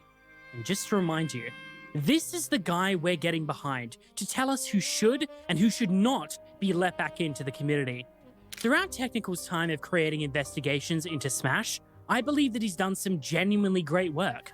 Some people have unreasonably had their reputations completely ruined and deserve a second chance. Technicals was able to vindicate these people, and with that, he achieved a certain level of credibility within the space. But some people are better left to the side. I know Tech likely feels a lot of attachment to these topics since it's affected him on a personal level in the past, but I believe that he's let his emotions get the best of him. And when you're working with delicate cases such as these, it's important not to let facts be dictated by your feelings. It pains me to say this, but I don't think I can take any future Technicals video at face value anymore. And I invite you to ask yourself the same thing. Is this the person we should be listening to when it comes to who should and who should not be allowed back into the community? I'm gonna let you decide. But needless to say, I'm pretty disappointed. Tech, I don't hate you, man, but you've deflected everyone that has tried to knock some sense into you these past few weeks. So maybe something like this is the only thing that'll get you to listen to some reason. I hope you'll change for the better. Lol. To everyone else, thank you so much for watching. Shut up, John. You lied about Dream. Next time. Yeah, I fucking hate that piece of shit, John Swan. Stupid idiot. Can't believe. Well, you know, that video was kind of ass because he lied to Dream. Yeah. You know what? If he didn't lie about Dream, that video would be like so much better. That was a really good video until I went on Techno's Twitter and saw that he lied about Dream. Like, whoa. Yeah. By the way, you do not have the idea, the fucking grin that I had on my fucking face when I saw this tweet. Where was it? Your ace in the hole is a dude who lost his credibility after creating a fake doc about his autistic 12-year-old cousin to cover up some mild trolling, and is now doing this to desperately earn your approval. I've dealt with worse. I was fucking wheezing, dude. I was like, there's no fucking way, dude. He thought that was like his fucking grand. He thought that was his final smash, dude. He thought that was like the final move. Also, he said the same thing to me in our VidCon group chat, right? And then immediately when he posted this in the group chat, he was like, "How long you ever see? Your ace with Sean's one. I'm chilling, lol. I'm totally calm right now." His fucking gay friends start going into that chat, being like, "Hey man, can you stop talking about drama in the chat?" Wait, how many fucking group chats are you in with this guy? I thought you guys hate each other. You fucking losers. I am enjoying every fucking second of this, and I can totally see why. All of a sudden now, you might not want to talk about this situation anymore. Because it kind of looks like this whole situation was fucked from the start. And some of these arguments that y'all were defending look retarded, okay? But you know who doesn't look retarded? RFC. Fuck all of you guys, and fuck every YouTuber, except for Bowblax. Yay. Fuck you, Edwin. Fuck? What?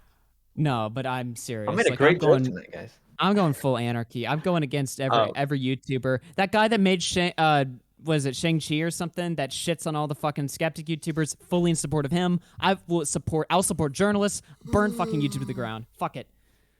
Fuck it and fuck the people that use it. Good thing I use Twitch now. So you wanted to take a look at the way he his, sees it is like you're ace in the hole. Like he thought like you guys are fucking like working or something together. Oh, he's your secret weapon or something. Yeah. And also, you made the tweet like before his video was even up for like 20 minutes, and then he quote tweeted you right away. Yeah. So fucking funny. Did you want to take a look at his response to the DMs? Oh yeah, let me send you the exact timestamp. I mean, you pretty much have it, but this is right on it when he answers it. A little bit of a retrospective.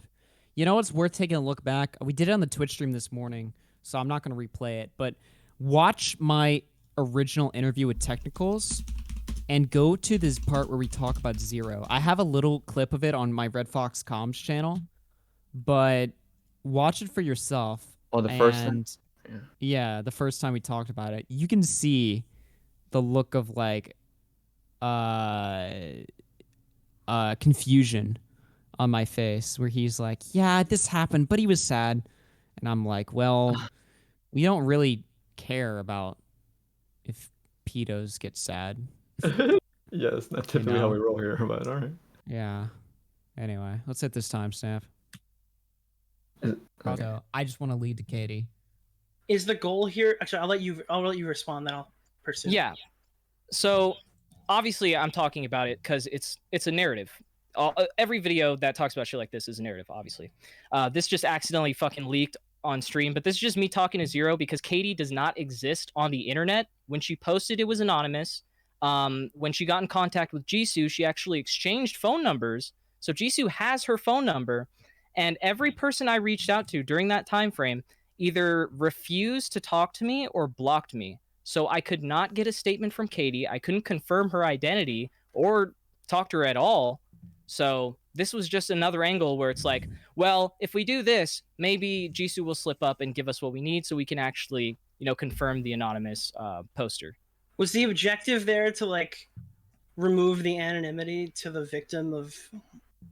No, it was not to dox. It was to simply get a statement from her so it could be a more objective piece. But everyone was ducking me, and yeah. I believe you because I know you're not like a piece of shit. Like you're not. Oh. If you got her information, you wouldn't name her in the video with her legitimate name, right?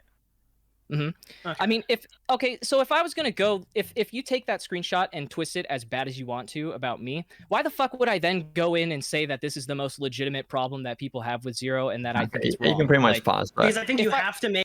Like, see, the issue that I have is like he wants to prove her identity. Like, first of all, even in the odd case that she didn't exist, the age is established. So like the whole allegedly 14 years old, it's all ridiculous. And to make the video more objective, dude, it's fucking full of bias. Stop. That's what really rubbed me the wrong way. Like he's pretending that it's an objective, non-biased video where it's like, dude, stop, man. So that was all I wanted to show. Yeah. That's a good point. That's a good point. Oh, shit. Well, listen, all right.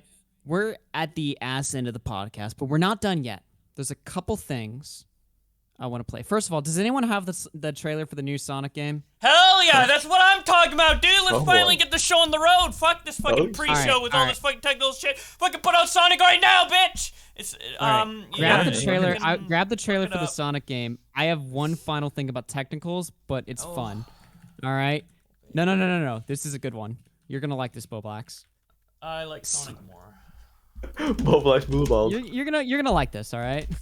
Somebody made a fucking epic rap battle of history, me versus technicals. Oh my god. And I wanted to play it on the show. So let's jump into it. All right, this is epic rap battles of history. Technicals. Augie R. F. C. To take a check with another crack case. How to put this homeschooler back in its place. Talking so much shit cause you want Homeschooler? that clout. Spurting so loud, man, you need to chill out. And tell you Boom Squad, they call me hero. Your chances of beating me, Augie, 0. Oh! So you have no way to flex cause every time we argue, I still have sex. Oh, so true! Cope so hard, so confused that you're real. Backstab me, so I twisted your hand. Just give them August, I'm the real man. Ladies, gentlemen, boys and girls, tech got a new spin like a tilt-a-whirl. Man, I backstabbed you? Is that your new lie? If we forget what you do, What the fucking mic quality? you wouldn't listen, and you blocked us all. If you're gonna be a snake, at least have balls. Shut the tough guy act, tech. Your life is pushy. Have an ice cube, bro. You look like a pussy. Worst Smash rapper since Sharon, dude. Going against you with commentary 9/11. I feel like I'm hacks and that you are my weapon. I believe in you, Tech. Why'd you choose this hill? Because like Robert E. Lee, it's now a brother I killed. What the fuck just happened? Holy shit. What the fuck? That was... I think in that, I think the tech side won. I like the tech lyrics better, but... Fuck you. I won. I Yeah, kicked tech his ass. won. You know what? After all this drama, I thought I had my definitive opinion after watching the John Swan video, but now, looking at this, I'm fully on technical side. Wow. I don't know who the fuck made that, but it was funny. Holy shit. I liked That was it. really well made. That was actually good. Yeah, Holy unironically though, like it wasn't that bad. Yeah. Oh, man. Holy shit. All right. Well, folks, let me tell you guys something. A little story before we get to our final thing for the stream tonight. The day that they announced the last Sonic game, Sonic Mania, we don't count Forces because Forces sucked balls. Yeah. But the day that they announced Sonic Mania, I believe it was the next day, I created Red Fox Comms. Oh, shit. So we're about to react to the new Sonic trailer. And it's a little bit sentimental because last time I reacted to the new Sonic game, I created the best thing ever. The best thing I ever Yeah. made. There's also So- a Sonic movie trailer to watch too. No, I don't care about that. Fuck You that. don't give a fuck? Oh my god. Hey, for some reason your DMs aren't loading. Could you like send it in a different chat? Because I can't get your fucking DMs. I can't get anything to load actually. And where do you want me to send it? Honestly, I don't know. Discord is shitting itself right now. Could you post it in like that YouTube chat maybe? Because I think that's the only way we'll be able to get it. God. Let me read some super chats here. Tips through 10. That would be awesome if the audio quality wasn't so crust. No, I think I made it better. Edgy Trashkin through 5 says the goal wasn't to dox her, but was talking to Zero directly about trying to blackmail GC to get her identity. In theory, passing her info to Zero. Frank through 5 says, hope you're doing good, Augie, and I hope you become the biggest streamer in the world. We're on our way there. All right. Okay, I have it in the chat. Okay. Yeah, I had to give us a palate cleanser there at the end. Okay. I did already The watch new this on mute, by the way, while you guys were talking about like pedophilia or whatever. I just watched the trailer on You mute. couldn't help yourself. Yeah. Are you live on Twitch right now? Yeah. Nice. I'll send my viewers over there when we're done. Hell yeah. All right, boys. Without further ado, let's take a look. Is it gonna be shit? Let's find out. Will we have to wait another 5 years for a good game, or?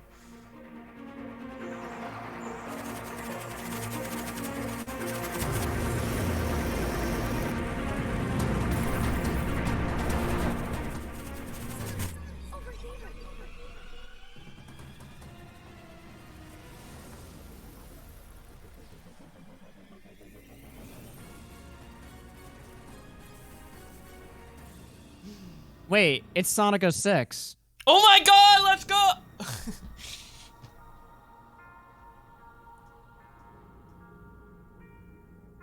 Breath of the Wild Sonic? Wait, literally.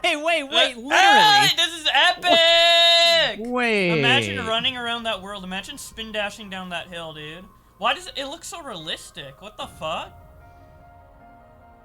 Holy shit. Even the music sounds like Yeah, Breath of what the the Wild. fuck? Is this like... It looks like Death Stranding, but they just plop Sonic in there. Sonic looks so out of place in that fucking shot. This is really... I did not expect this. Holy shit. Yeah.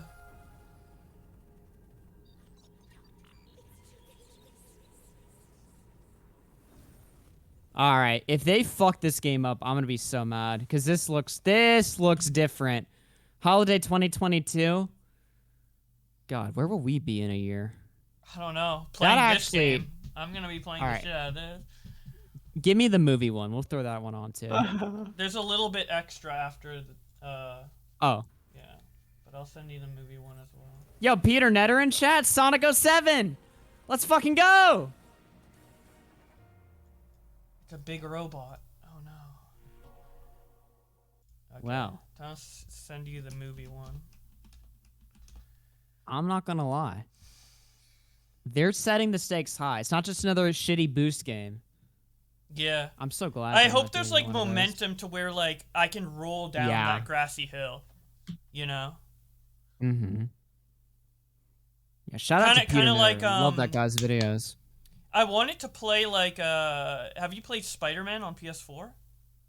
Mm-hmm. I wanted to kind of play like that but with Sonic to where like all you can use his abilities on like the environment to just go like everywhere Yeah. super fast. I'm sorry, did they say it's also going to be on PS4? 4 and 5, yeah. Wow. So the PS5 is so hard to get, they're still making games for the old one just Yeah. because nobody can get a hold of the new one. Yeah, exactly. All right, let's hit the movie now. Hopefully it doesn't hinder the quality of PS5 version.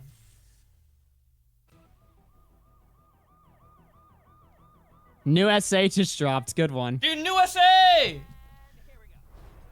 And he's eating chili dogs.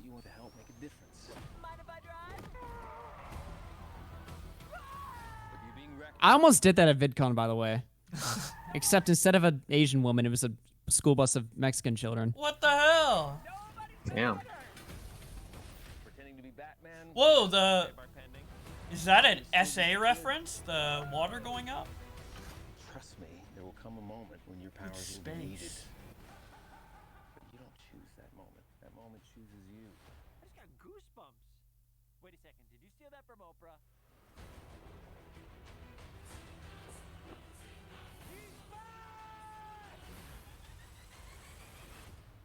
Papa's got a brand new stash. Pedo stash. Whoa, false accusations? It's been 7 years. Since Dr. Eggman, Yeah. Instead of the Chaos Emeralds, it's the Chaos Ice Cube. holy shit. Okay, this is what we're gonna do. Step 1, light taunting. Step 2, I have no idea.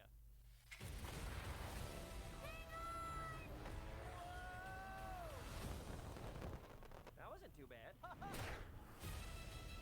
April? Yeah, the movie's coming out in April.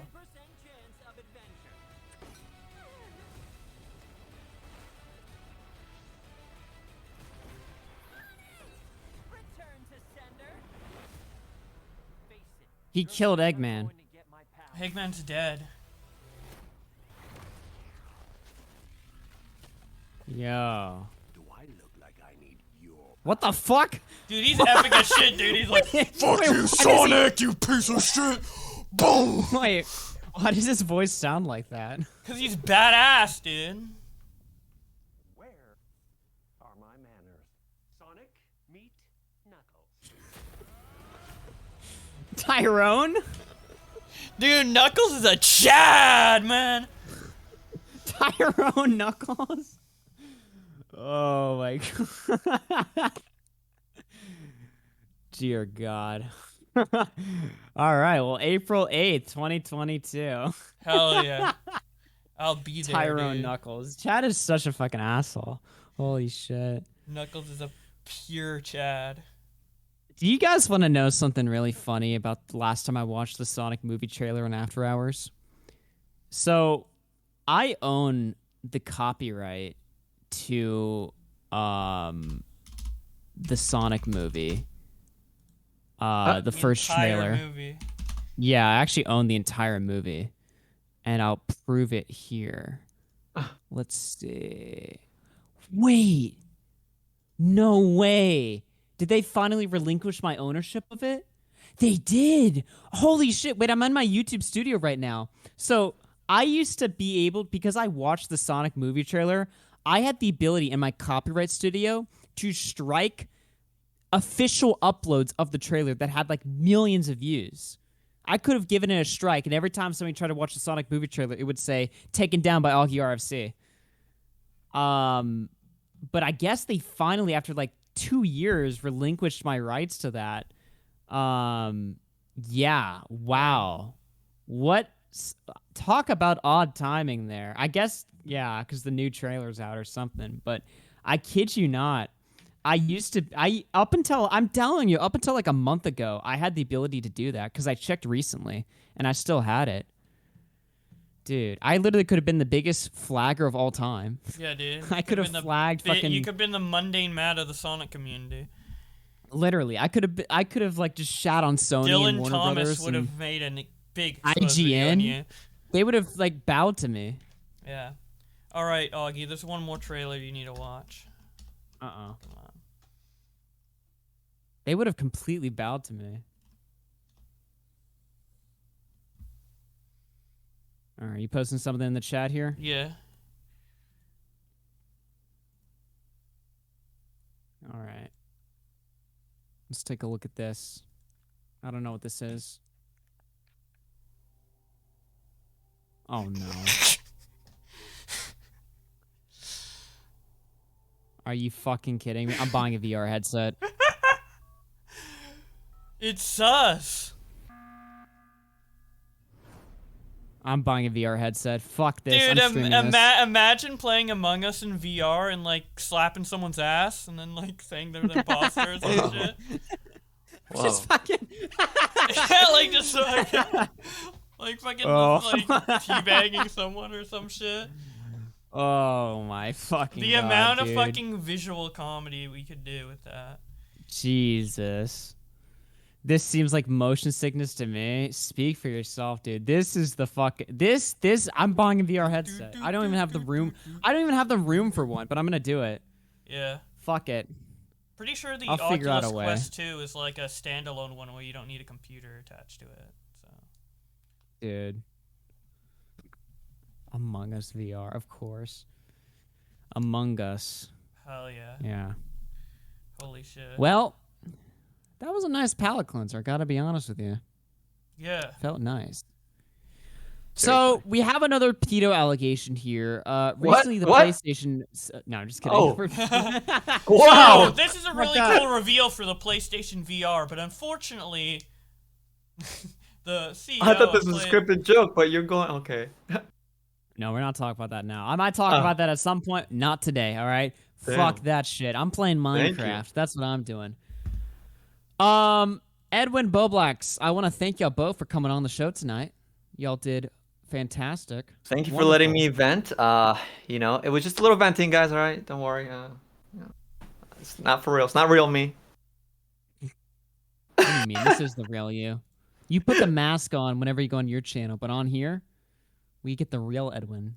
Yeah, well, don't provoke me, motherfucker. Nah, okay. The race realist Edwin. Whoa, hey, no, none of that. All right, I'm gonna bounce. Hey, everybody, twitch.tv Bowblax. Go, he's still Hell live. yeah. And the Game Awards are still on. We still got to react to some things. There might be a Breath of the Wild Bowblax trailer, has so- some catch up to do over there. So twitch.tv Bowblax, he's covering the Game Awards. So if you've been missing that, he'll have the coverage for you right there. Twitch.tv Bowblax. I'm gonna bounce out of the call. I'll talk to y'all later. Peace out, dude. Bye. I'm out. Let's watch. Gamer time. Finally, dude. This better be the Breath of the Wild trailer right away, dude. No, it isn't. So yeah, we missed a couple things. You know, I reacted to the Sonic trailer for the first time. Wow, those guys were talking about pedos. My heart dropped a little bit when I saw Knuckles for the first time, I'm not gonna lie. On a night of wintry fog. Okay, shut up. Let's look at the Sonic trailer again.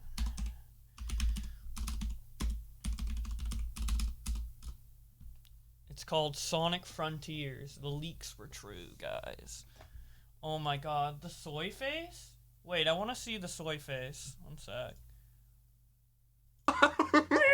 You thought we were done for the night, didn't you? You thought Sonic Movie 2 and actually you probably didn't because you probably knew that there was also Frontiers coming out. Wow. We knew that there was also a trailer on the game coming in addition to the Sonic Movie 2 trailer, which was absolutely bonkers and ridiculous. Make sure you go check out my reaction to that if you haven't already. And while you're at it, go ahead and subscribe to the channel to stay up to date with all of. Did you say erection, bro? Alright, where's the soy face? Insane. I can't believe it. Oh my god. We're gonna watch the Sonic Frontiers trailer right now. Here we go. Here goes nothing. Alright, it's time. Sonic Team. There he is. We can actually see his face this time. Oh my god. Oh my god, we see his face. It looks really good, the CGI. Wow. What is that? Is that the Ghost Girl? Is that what you're hearing about, like the leaks? Cyberspace? What are they doing? Cliff. He looks so good. I love the way he looks. He does look good. Open world! This is confirmed. Open world. Oh my god, it's so beautiful. Why does it look really good? Like the graphics are great. Wow, look at that. We can run around all. Oh my god. What? That's it. Oh, the things are the. What the? What? This looks so good. This is gorgeous. Man, I wanted a fucking over-the-top reaction. Where are the fucking crazy reactions, bro? Where are the fucking nutty ones where the Sonic fans are, like, over-exaggerating? Does Cisco have one out? I bet that one will be over-exaggerated as hell, bro.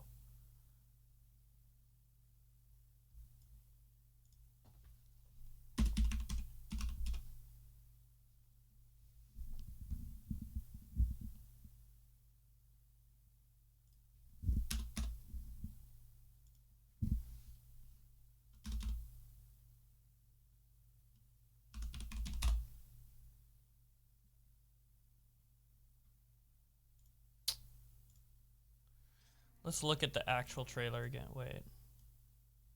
What's going on here? Still cringe, man. Alright, we gotta look at this again.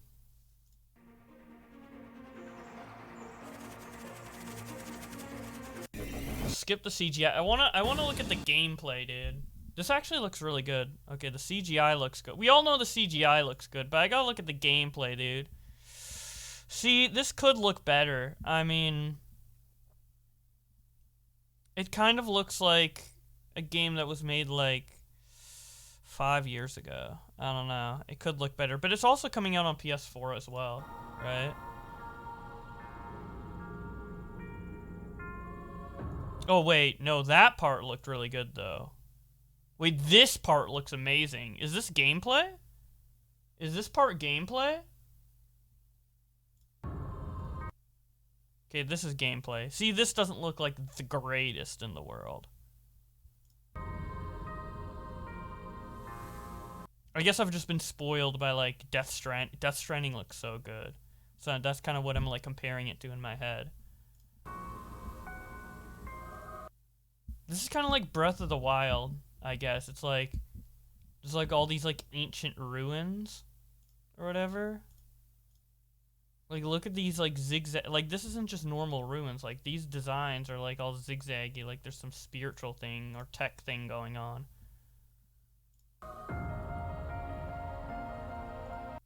And then that is glowing. So, I don't know if that's... Is that, like, a spawn point to where it's like, oh... Like a tower in Breath of the Wild where you can, like, TP to it or whatever. Like, teleport to it. Also, with the Sonic Rangers leaks, which... That was the previous name. That was speculated. Now it's Frontiers. So the Sonic Frontiers leaks that predicted a lot of this. They said there's going to be a big open world, but there's going to be like normal Sonic stages like Unleashed in Generations, like through little gates. So maybe these are like the gates. Dude, this does not look like it comes from a Sonic game. Like, at all. And wait, there's like machinery? So there's like... It isn't just like a wasteland. There's also like... And ruins. There's like machinery too. Because this is like techie. Wait, the moon isn't cut in half? What the fuck? This is goes against lore, man.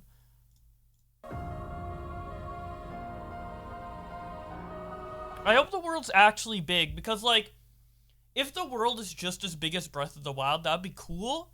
But with a character that moves so fast, you would want more real estate in terms of area, right? You'd want more surface area. You'd want the world to be bigger.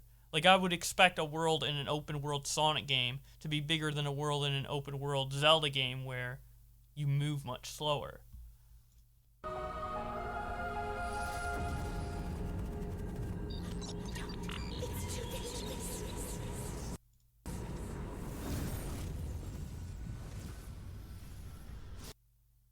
So it's coming to PC, Switch, Xbox One, Xbox Series X, PS5, and PS4. Damn. Cool, that's coming to PC. I'm probably gonna buy it like 3 times. I'm probably gonna buy it on PS5, Switch, and PC.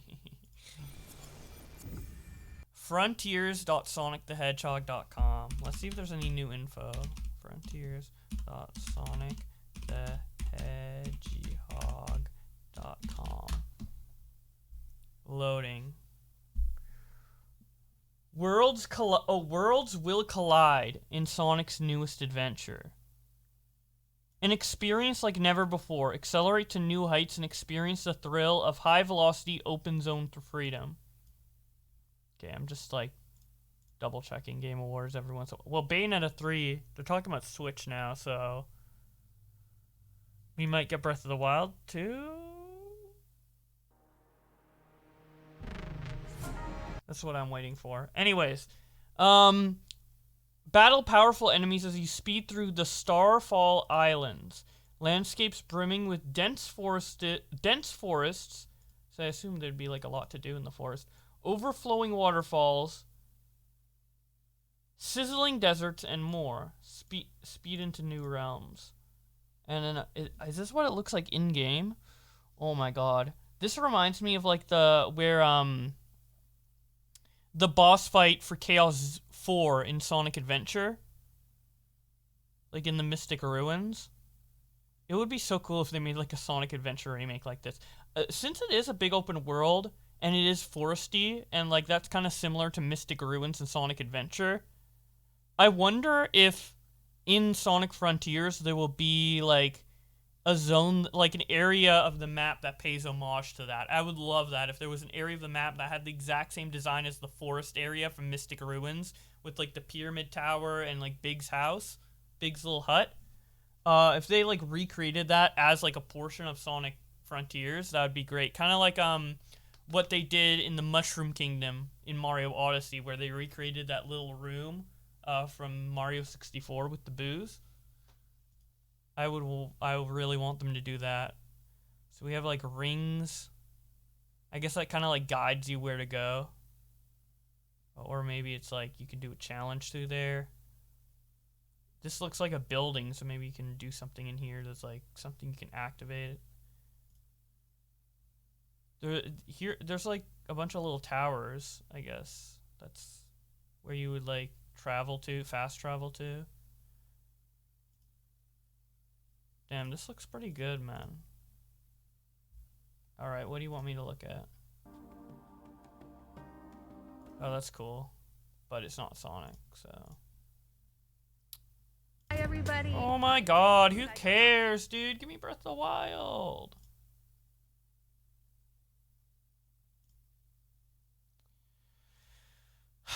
Man, where's Breath of the Wild at? Look.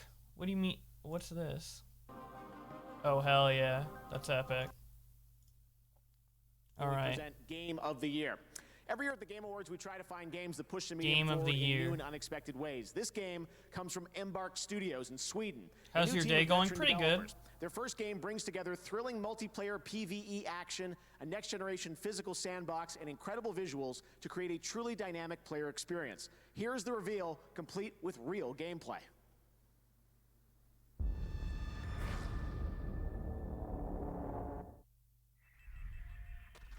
What's this cringe shit, man?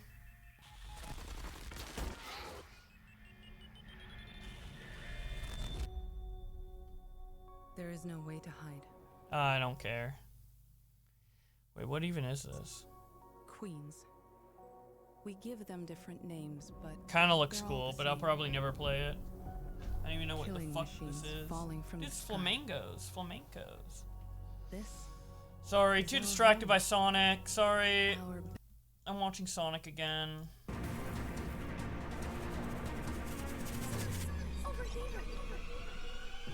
Who was that? Was that Tails? We still don't know what this thing is. This like explosive thing that suddenly gave Sonic like a boost.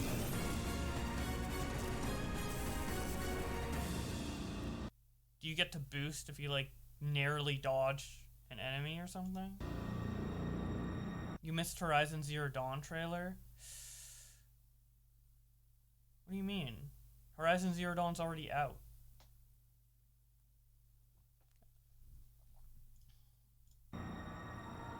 It's a glitch. Dude, when it okay, let's be honest though. When it transitions from this to this, it's just like, bro, like this, like what, why is this running at like 30 FPS, man? It like went from 60 to 30. Now that's pretty epic.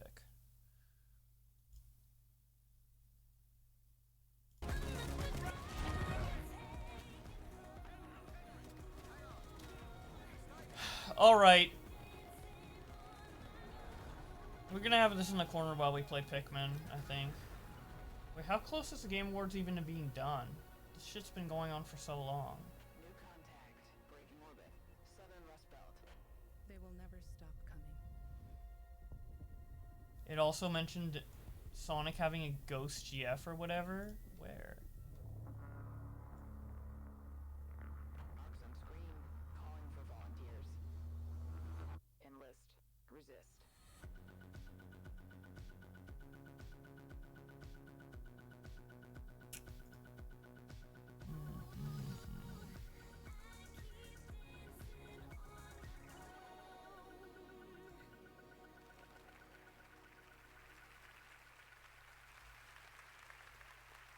That was incredible. And now we have two Okay, special give me guests Breath of joining the us for a Wild. very special moment. Carrie Ann, Keanu, welcome. I'm sure you guys recognize this iconic scene moment, right? Jeff, thank you. It's good to be here at the Game Awards, and yes, this is one of the scenes that made The Matrix feel so groundbreaking, and perhaps inspired a few video games, too.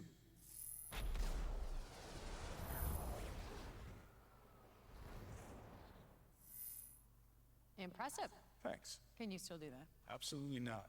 But I can, in the Unreal Engine 5. I believe everyone here is expecting to see something new, so here's a never-before-seen look at The Matrix Resurrections, exclusively for the Game Awards 2021! Is that a movie? Bruh. Volume's really low on the Game Awards? Oh, my bad. Turn it up. Tokyo.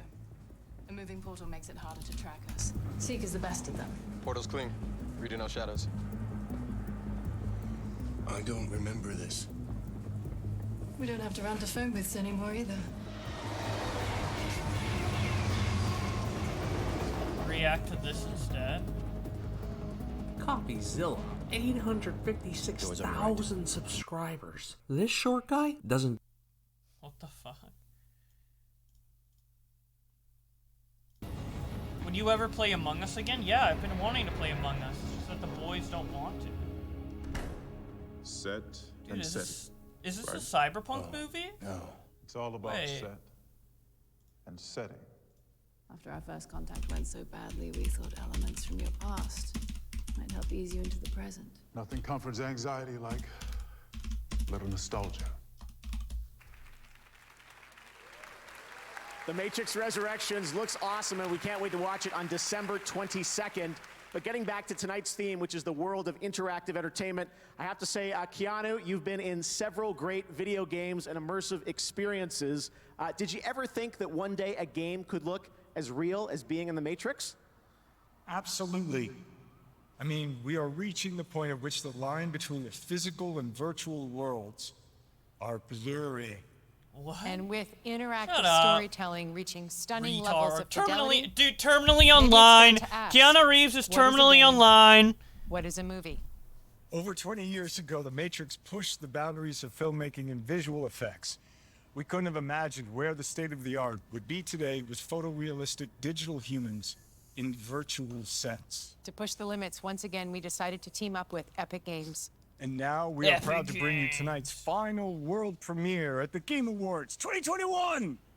A glimpse of The Matrix Awakens, an Unreal Engine 5. Experience, experience, experience.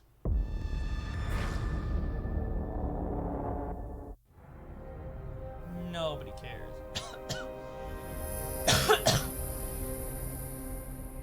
Hi, I'm Thomas Anderson. Like many of you, I work with computers. But I work on computers are also computers. mirrors, What you tell reflecting people when back who and you what don't we want to are say you're a and the YouTuber? choices we make, the worlds we Did build. you see Dream won an award? Hell yeah. You still got it. Like riding a bike, they say.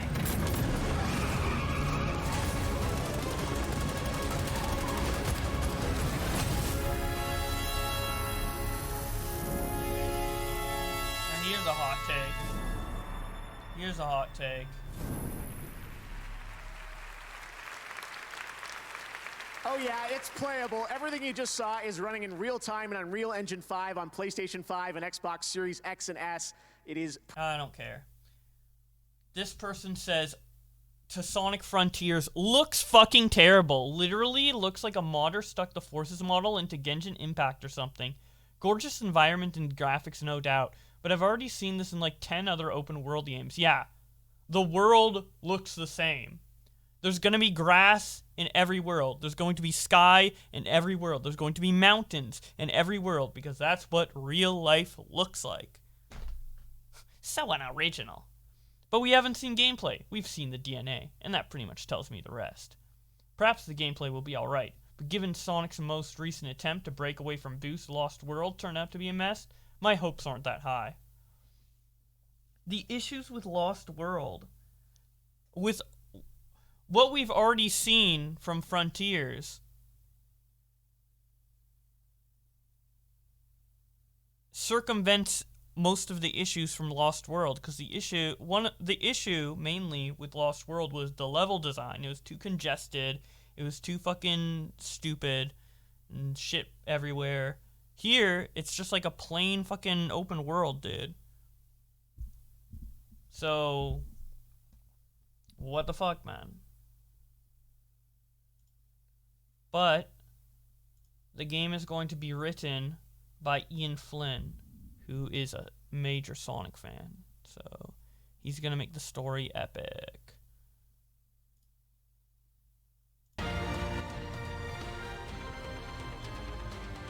Where's Breath of the Wild 2?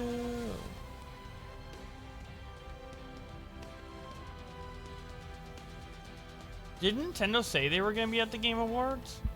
I thought they said they were guaranteed going to show off something there. But maybe I'm getting that confused with the Sega announcement.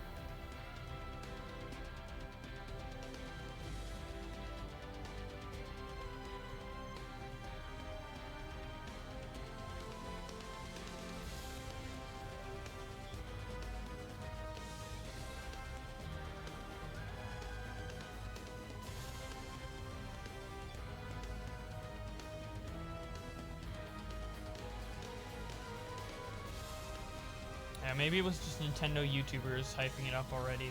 They did already? They already showed Breath of the Wild 2? What? Then why isn't everyone talking about it on Twitter?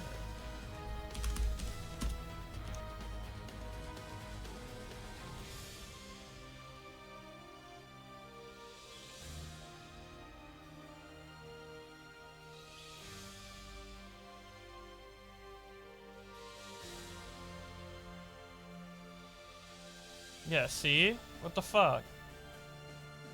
You're dumb.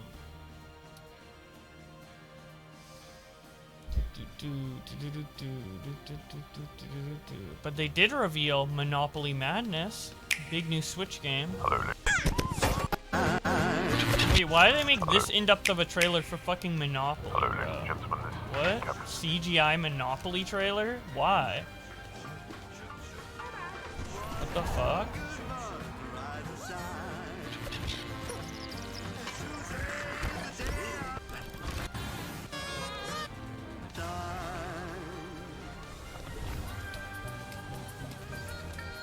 Game looks retarded. The new Voltorem form announced? Bro! Fuck that shit. I don't give a fuck.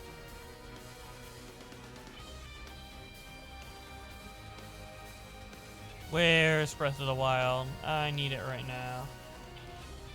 Alright. Let's just put this on mute. Have it on the side. And we'll play some Pikmin 2. I've almost finished Pikmin 2. So let's do it. Let's finish it.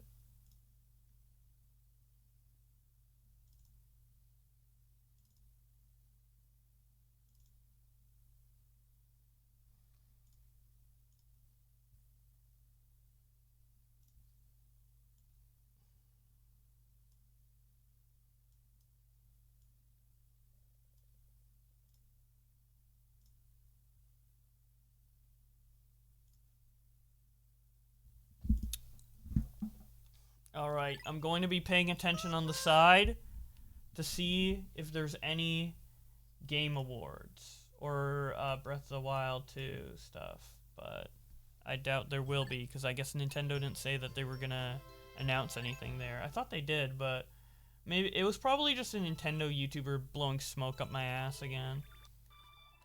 Yeah, let's do that shit.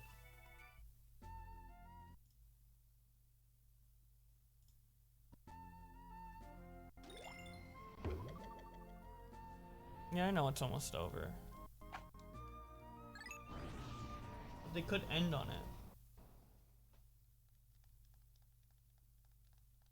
What about the video? What video? What video are you talking about?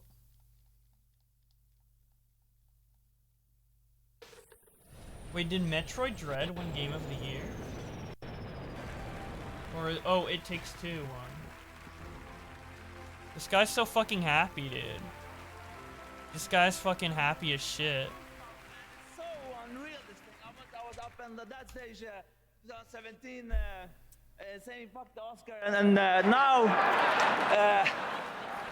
actually, in a way, the Oscars got fucked because the Game Awards is getting way better. So I know there are 30 seconds. I'm going to be extremely fast. So I want to thank my let me see. My beautiful team for a fantastic work. Obviously, without them, I can't do anything. And also, I want to say, I want to give this award to my daughter, Mio, and my soon-to-come daughter, Zoe. It's so nice to have children. I'm surprised how much you love them. If you don't have children, go get them. I mean, this is the best thing that can happen.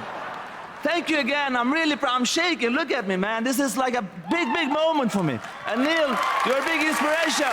Thank you. Thank you. Oh, yeah. That's wholesome.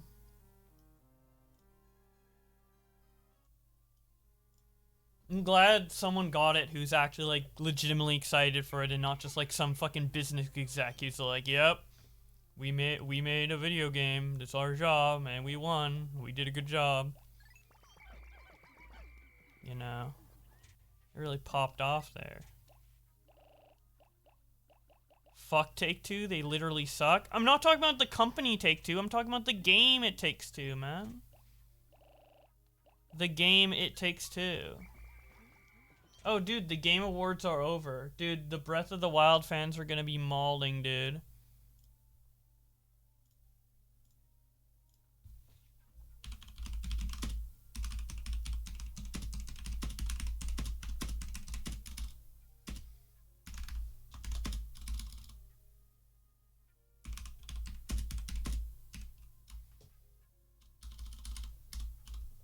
No. I'll shit talk them later.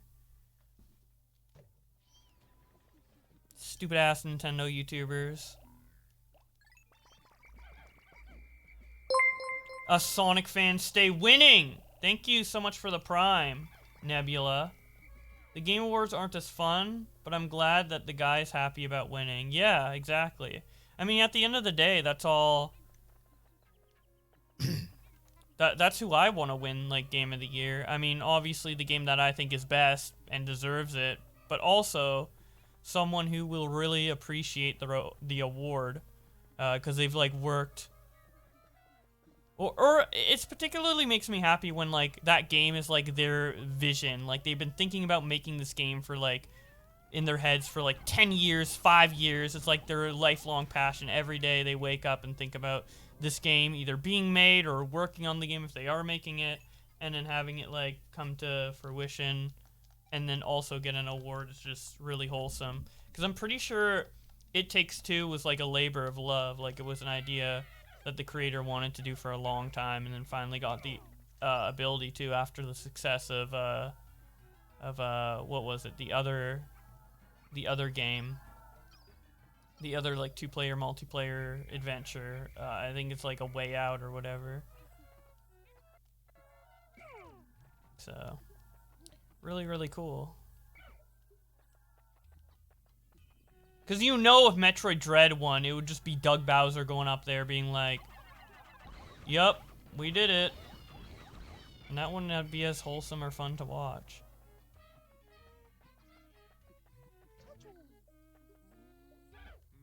Alright, get my whites over here. The white race.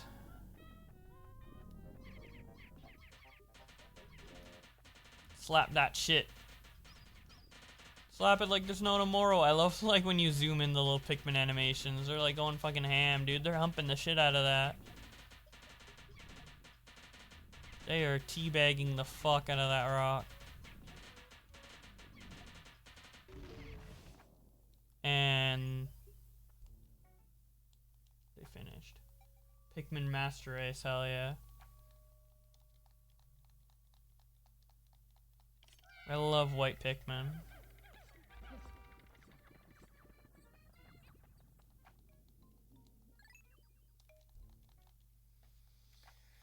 Alright, so we're probably gonna stream until I beat this game, or maybe not. I gotta do some other things tonight, guys, so we'll see. Probably stream for like an hour or half an hour, and then I'll be off.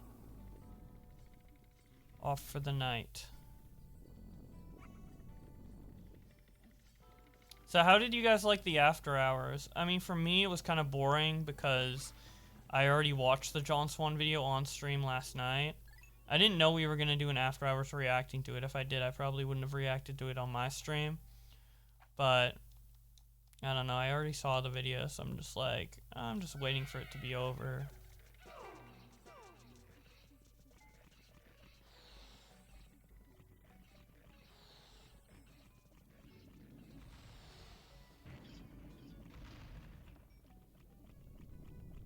But how did you like the show?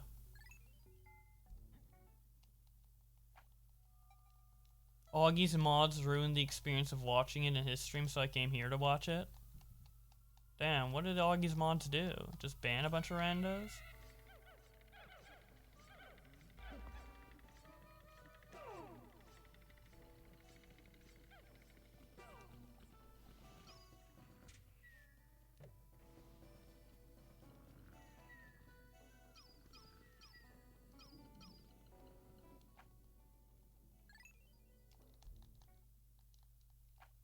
Mayo Man versus Nick Man. Yeah, I watched it last night, so I felt the same way. Yeah, I mean, there's not much that could be added. John Swan did a good job, and that's about it. I don't know. I don't really want to talk about it, the technicals drama anymore. It's kind of sad.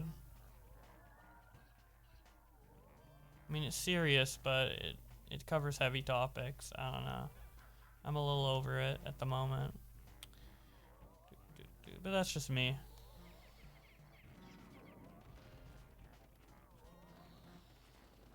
Please don't hit my Pikmin. No! Bowblax Twitch streams over after hours. Come on, man! Let me go!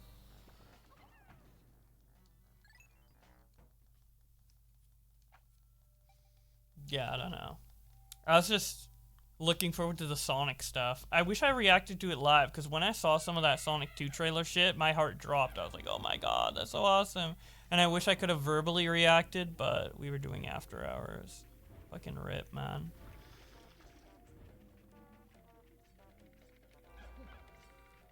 Oh well. Yeah, the Sonic movie trailer was really cool. The Frontiers trailer was cool too, just to get like, you know, confirmation on the leaks of like what the game is going to be about and just seeing a little bit more about it. I just wish I actually saw gameplay of like Sonic running around, like how the game will look when you actually start playing it, instead of just shots of like what it looks like. Like I want to look what the gameplay looked like. I want to see like Sonic like homing attacking an enemy or like running down a hill, because I don't know how it's going to control, so but I really like the Sonic 2 trailer. I thought that was the better trailer of the two. Like, I really just wish that the Sonic Frontiers trailer showed like Sonic just like rolling down a hill, or like just something to indicate what the gameplay is gonna be like. Because I want the gameplay to be like very momentum and physics based, where like just like in the 2D games, where like if you go down an incline and like roll into a ball, like you'll actually like roll or something like that. But I don't know how it's gonna be because it didn't show.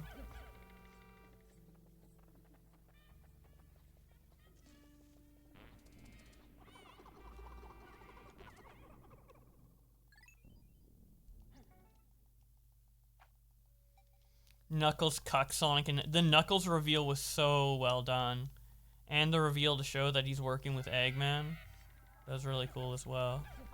Alright, we're finally on a sub-level that I didn't do last night. So, here we go. This is the final cave of Pikmin 2, by the way, so we're gonna be in some interesting scenarios. It's not the hardest cave in Pikmin 2, though. That one I did last night, and it was like an optional cave. But this one's the mandatory one, and it's still pretty obnoxious, if I'm gonna be honest.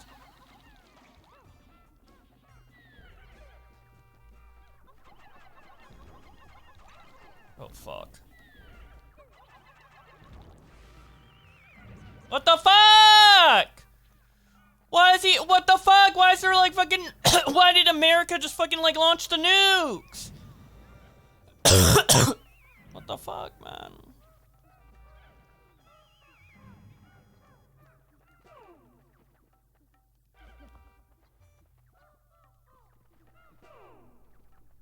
Okay, we gotta get our big old Nickmen out, our fatties, to crush them with their weight. Where is he?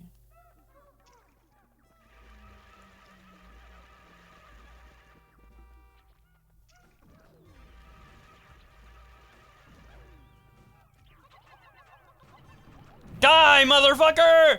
Woo! Kill that bitch! Fuck you, frog, you piece of shit! I'm about to fuck you up! Pound, pound, pound. Pound, dude. That's why I'm called Pounding Bowblax, dude. It's literally because of these purple Pikmin. They just pound, pound, pound all day, dude. Alright.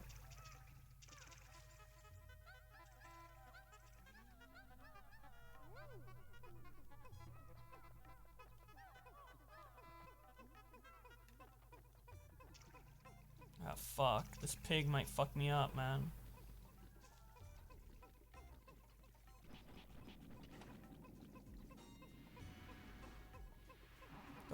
Don't throw flames. Okay, we got it.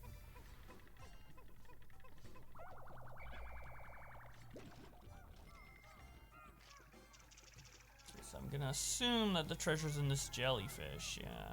I fucking hate these big old fucking lippy monsters, man. They're so fucking annoying.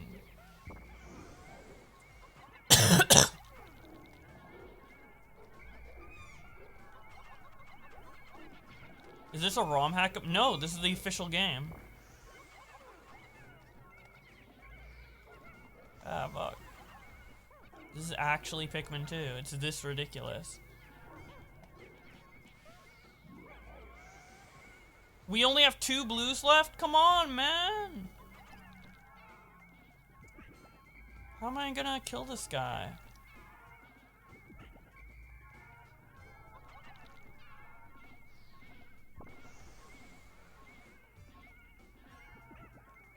Dude, it's literally impossible to kill this guy with 2 Pikmin.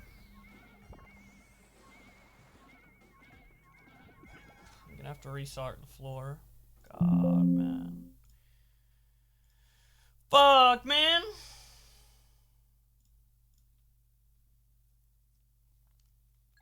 Yeah, those fire-breathing things can be in the water. Nah, the final caves in Pikmin 2 are ridiculous. It feels like a ROM hack. I don't blame you for thinking it was.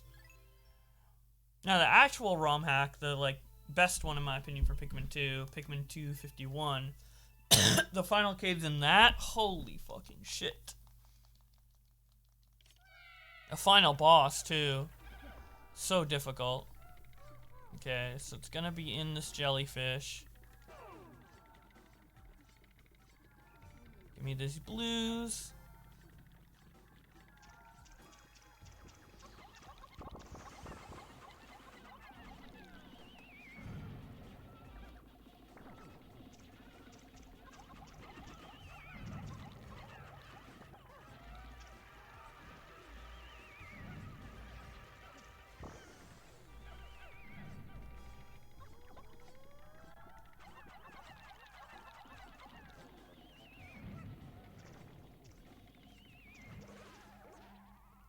Really? Ah, man, this guy's so annoying. Wait, where's the treasure? It wasn't in that guy. Where is it then?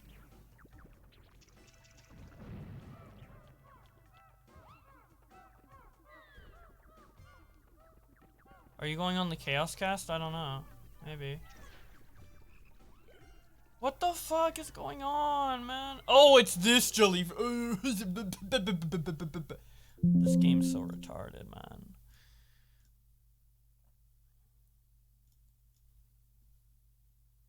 Are you kidding me?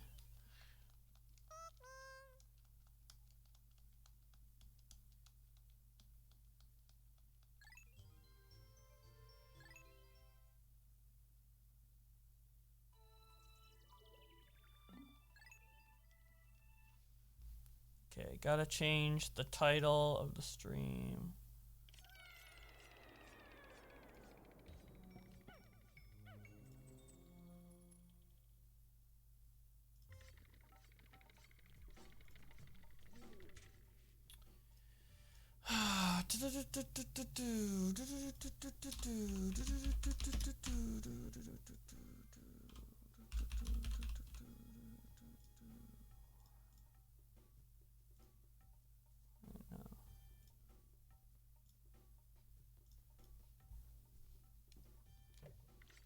Okay. Gotta figure out.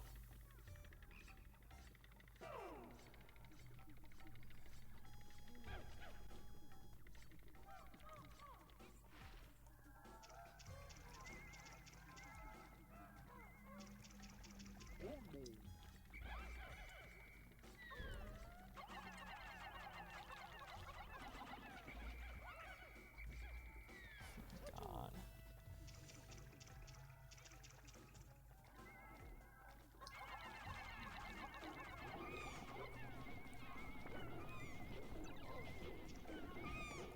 These stupid fucking bitches, man.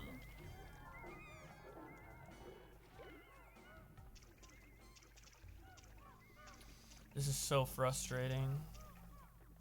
The amount of shit flinged at me from every fucking direction is actually infuriating.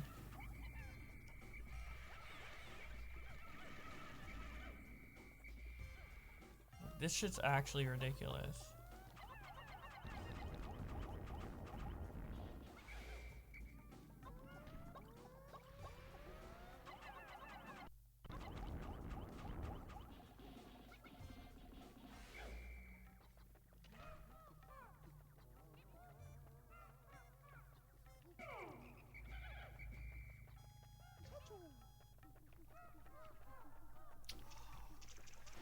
I want to kill this guy, but I feel like all these, like, fucking little mouthy bitches are gonna kill all my blues, and then I won't have any left to bring back the treasure. Because these guys just keep eating and eating and eating and don't fucking stop, these fat fucks. Oh my god, stop eating! Holy shit, man. I don't have, like, any blues left to carry this. Oh my god, I fucking hate this game, man. I don't even want to play! Dude, I want to end the stream, dude. This game sucks. I'm just not in the mood to stream today, guys. I'm gonna raid someone. But I thank you all for being here. But I'm out of it, man. So let's find someone to raid.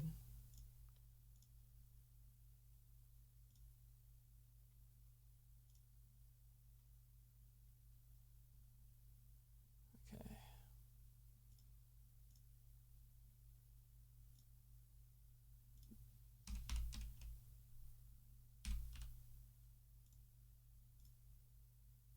Alright, see you guys tomorrow. Have a nice night.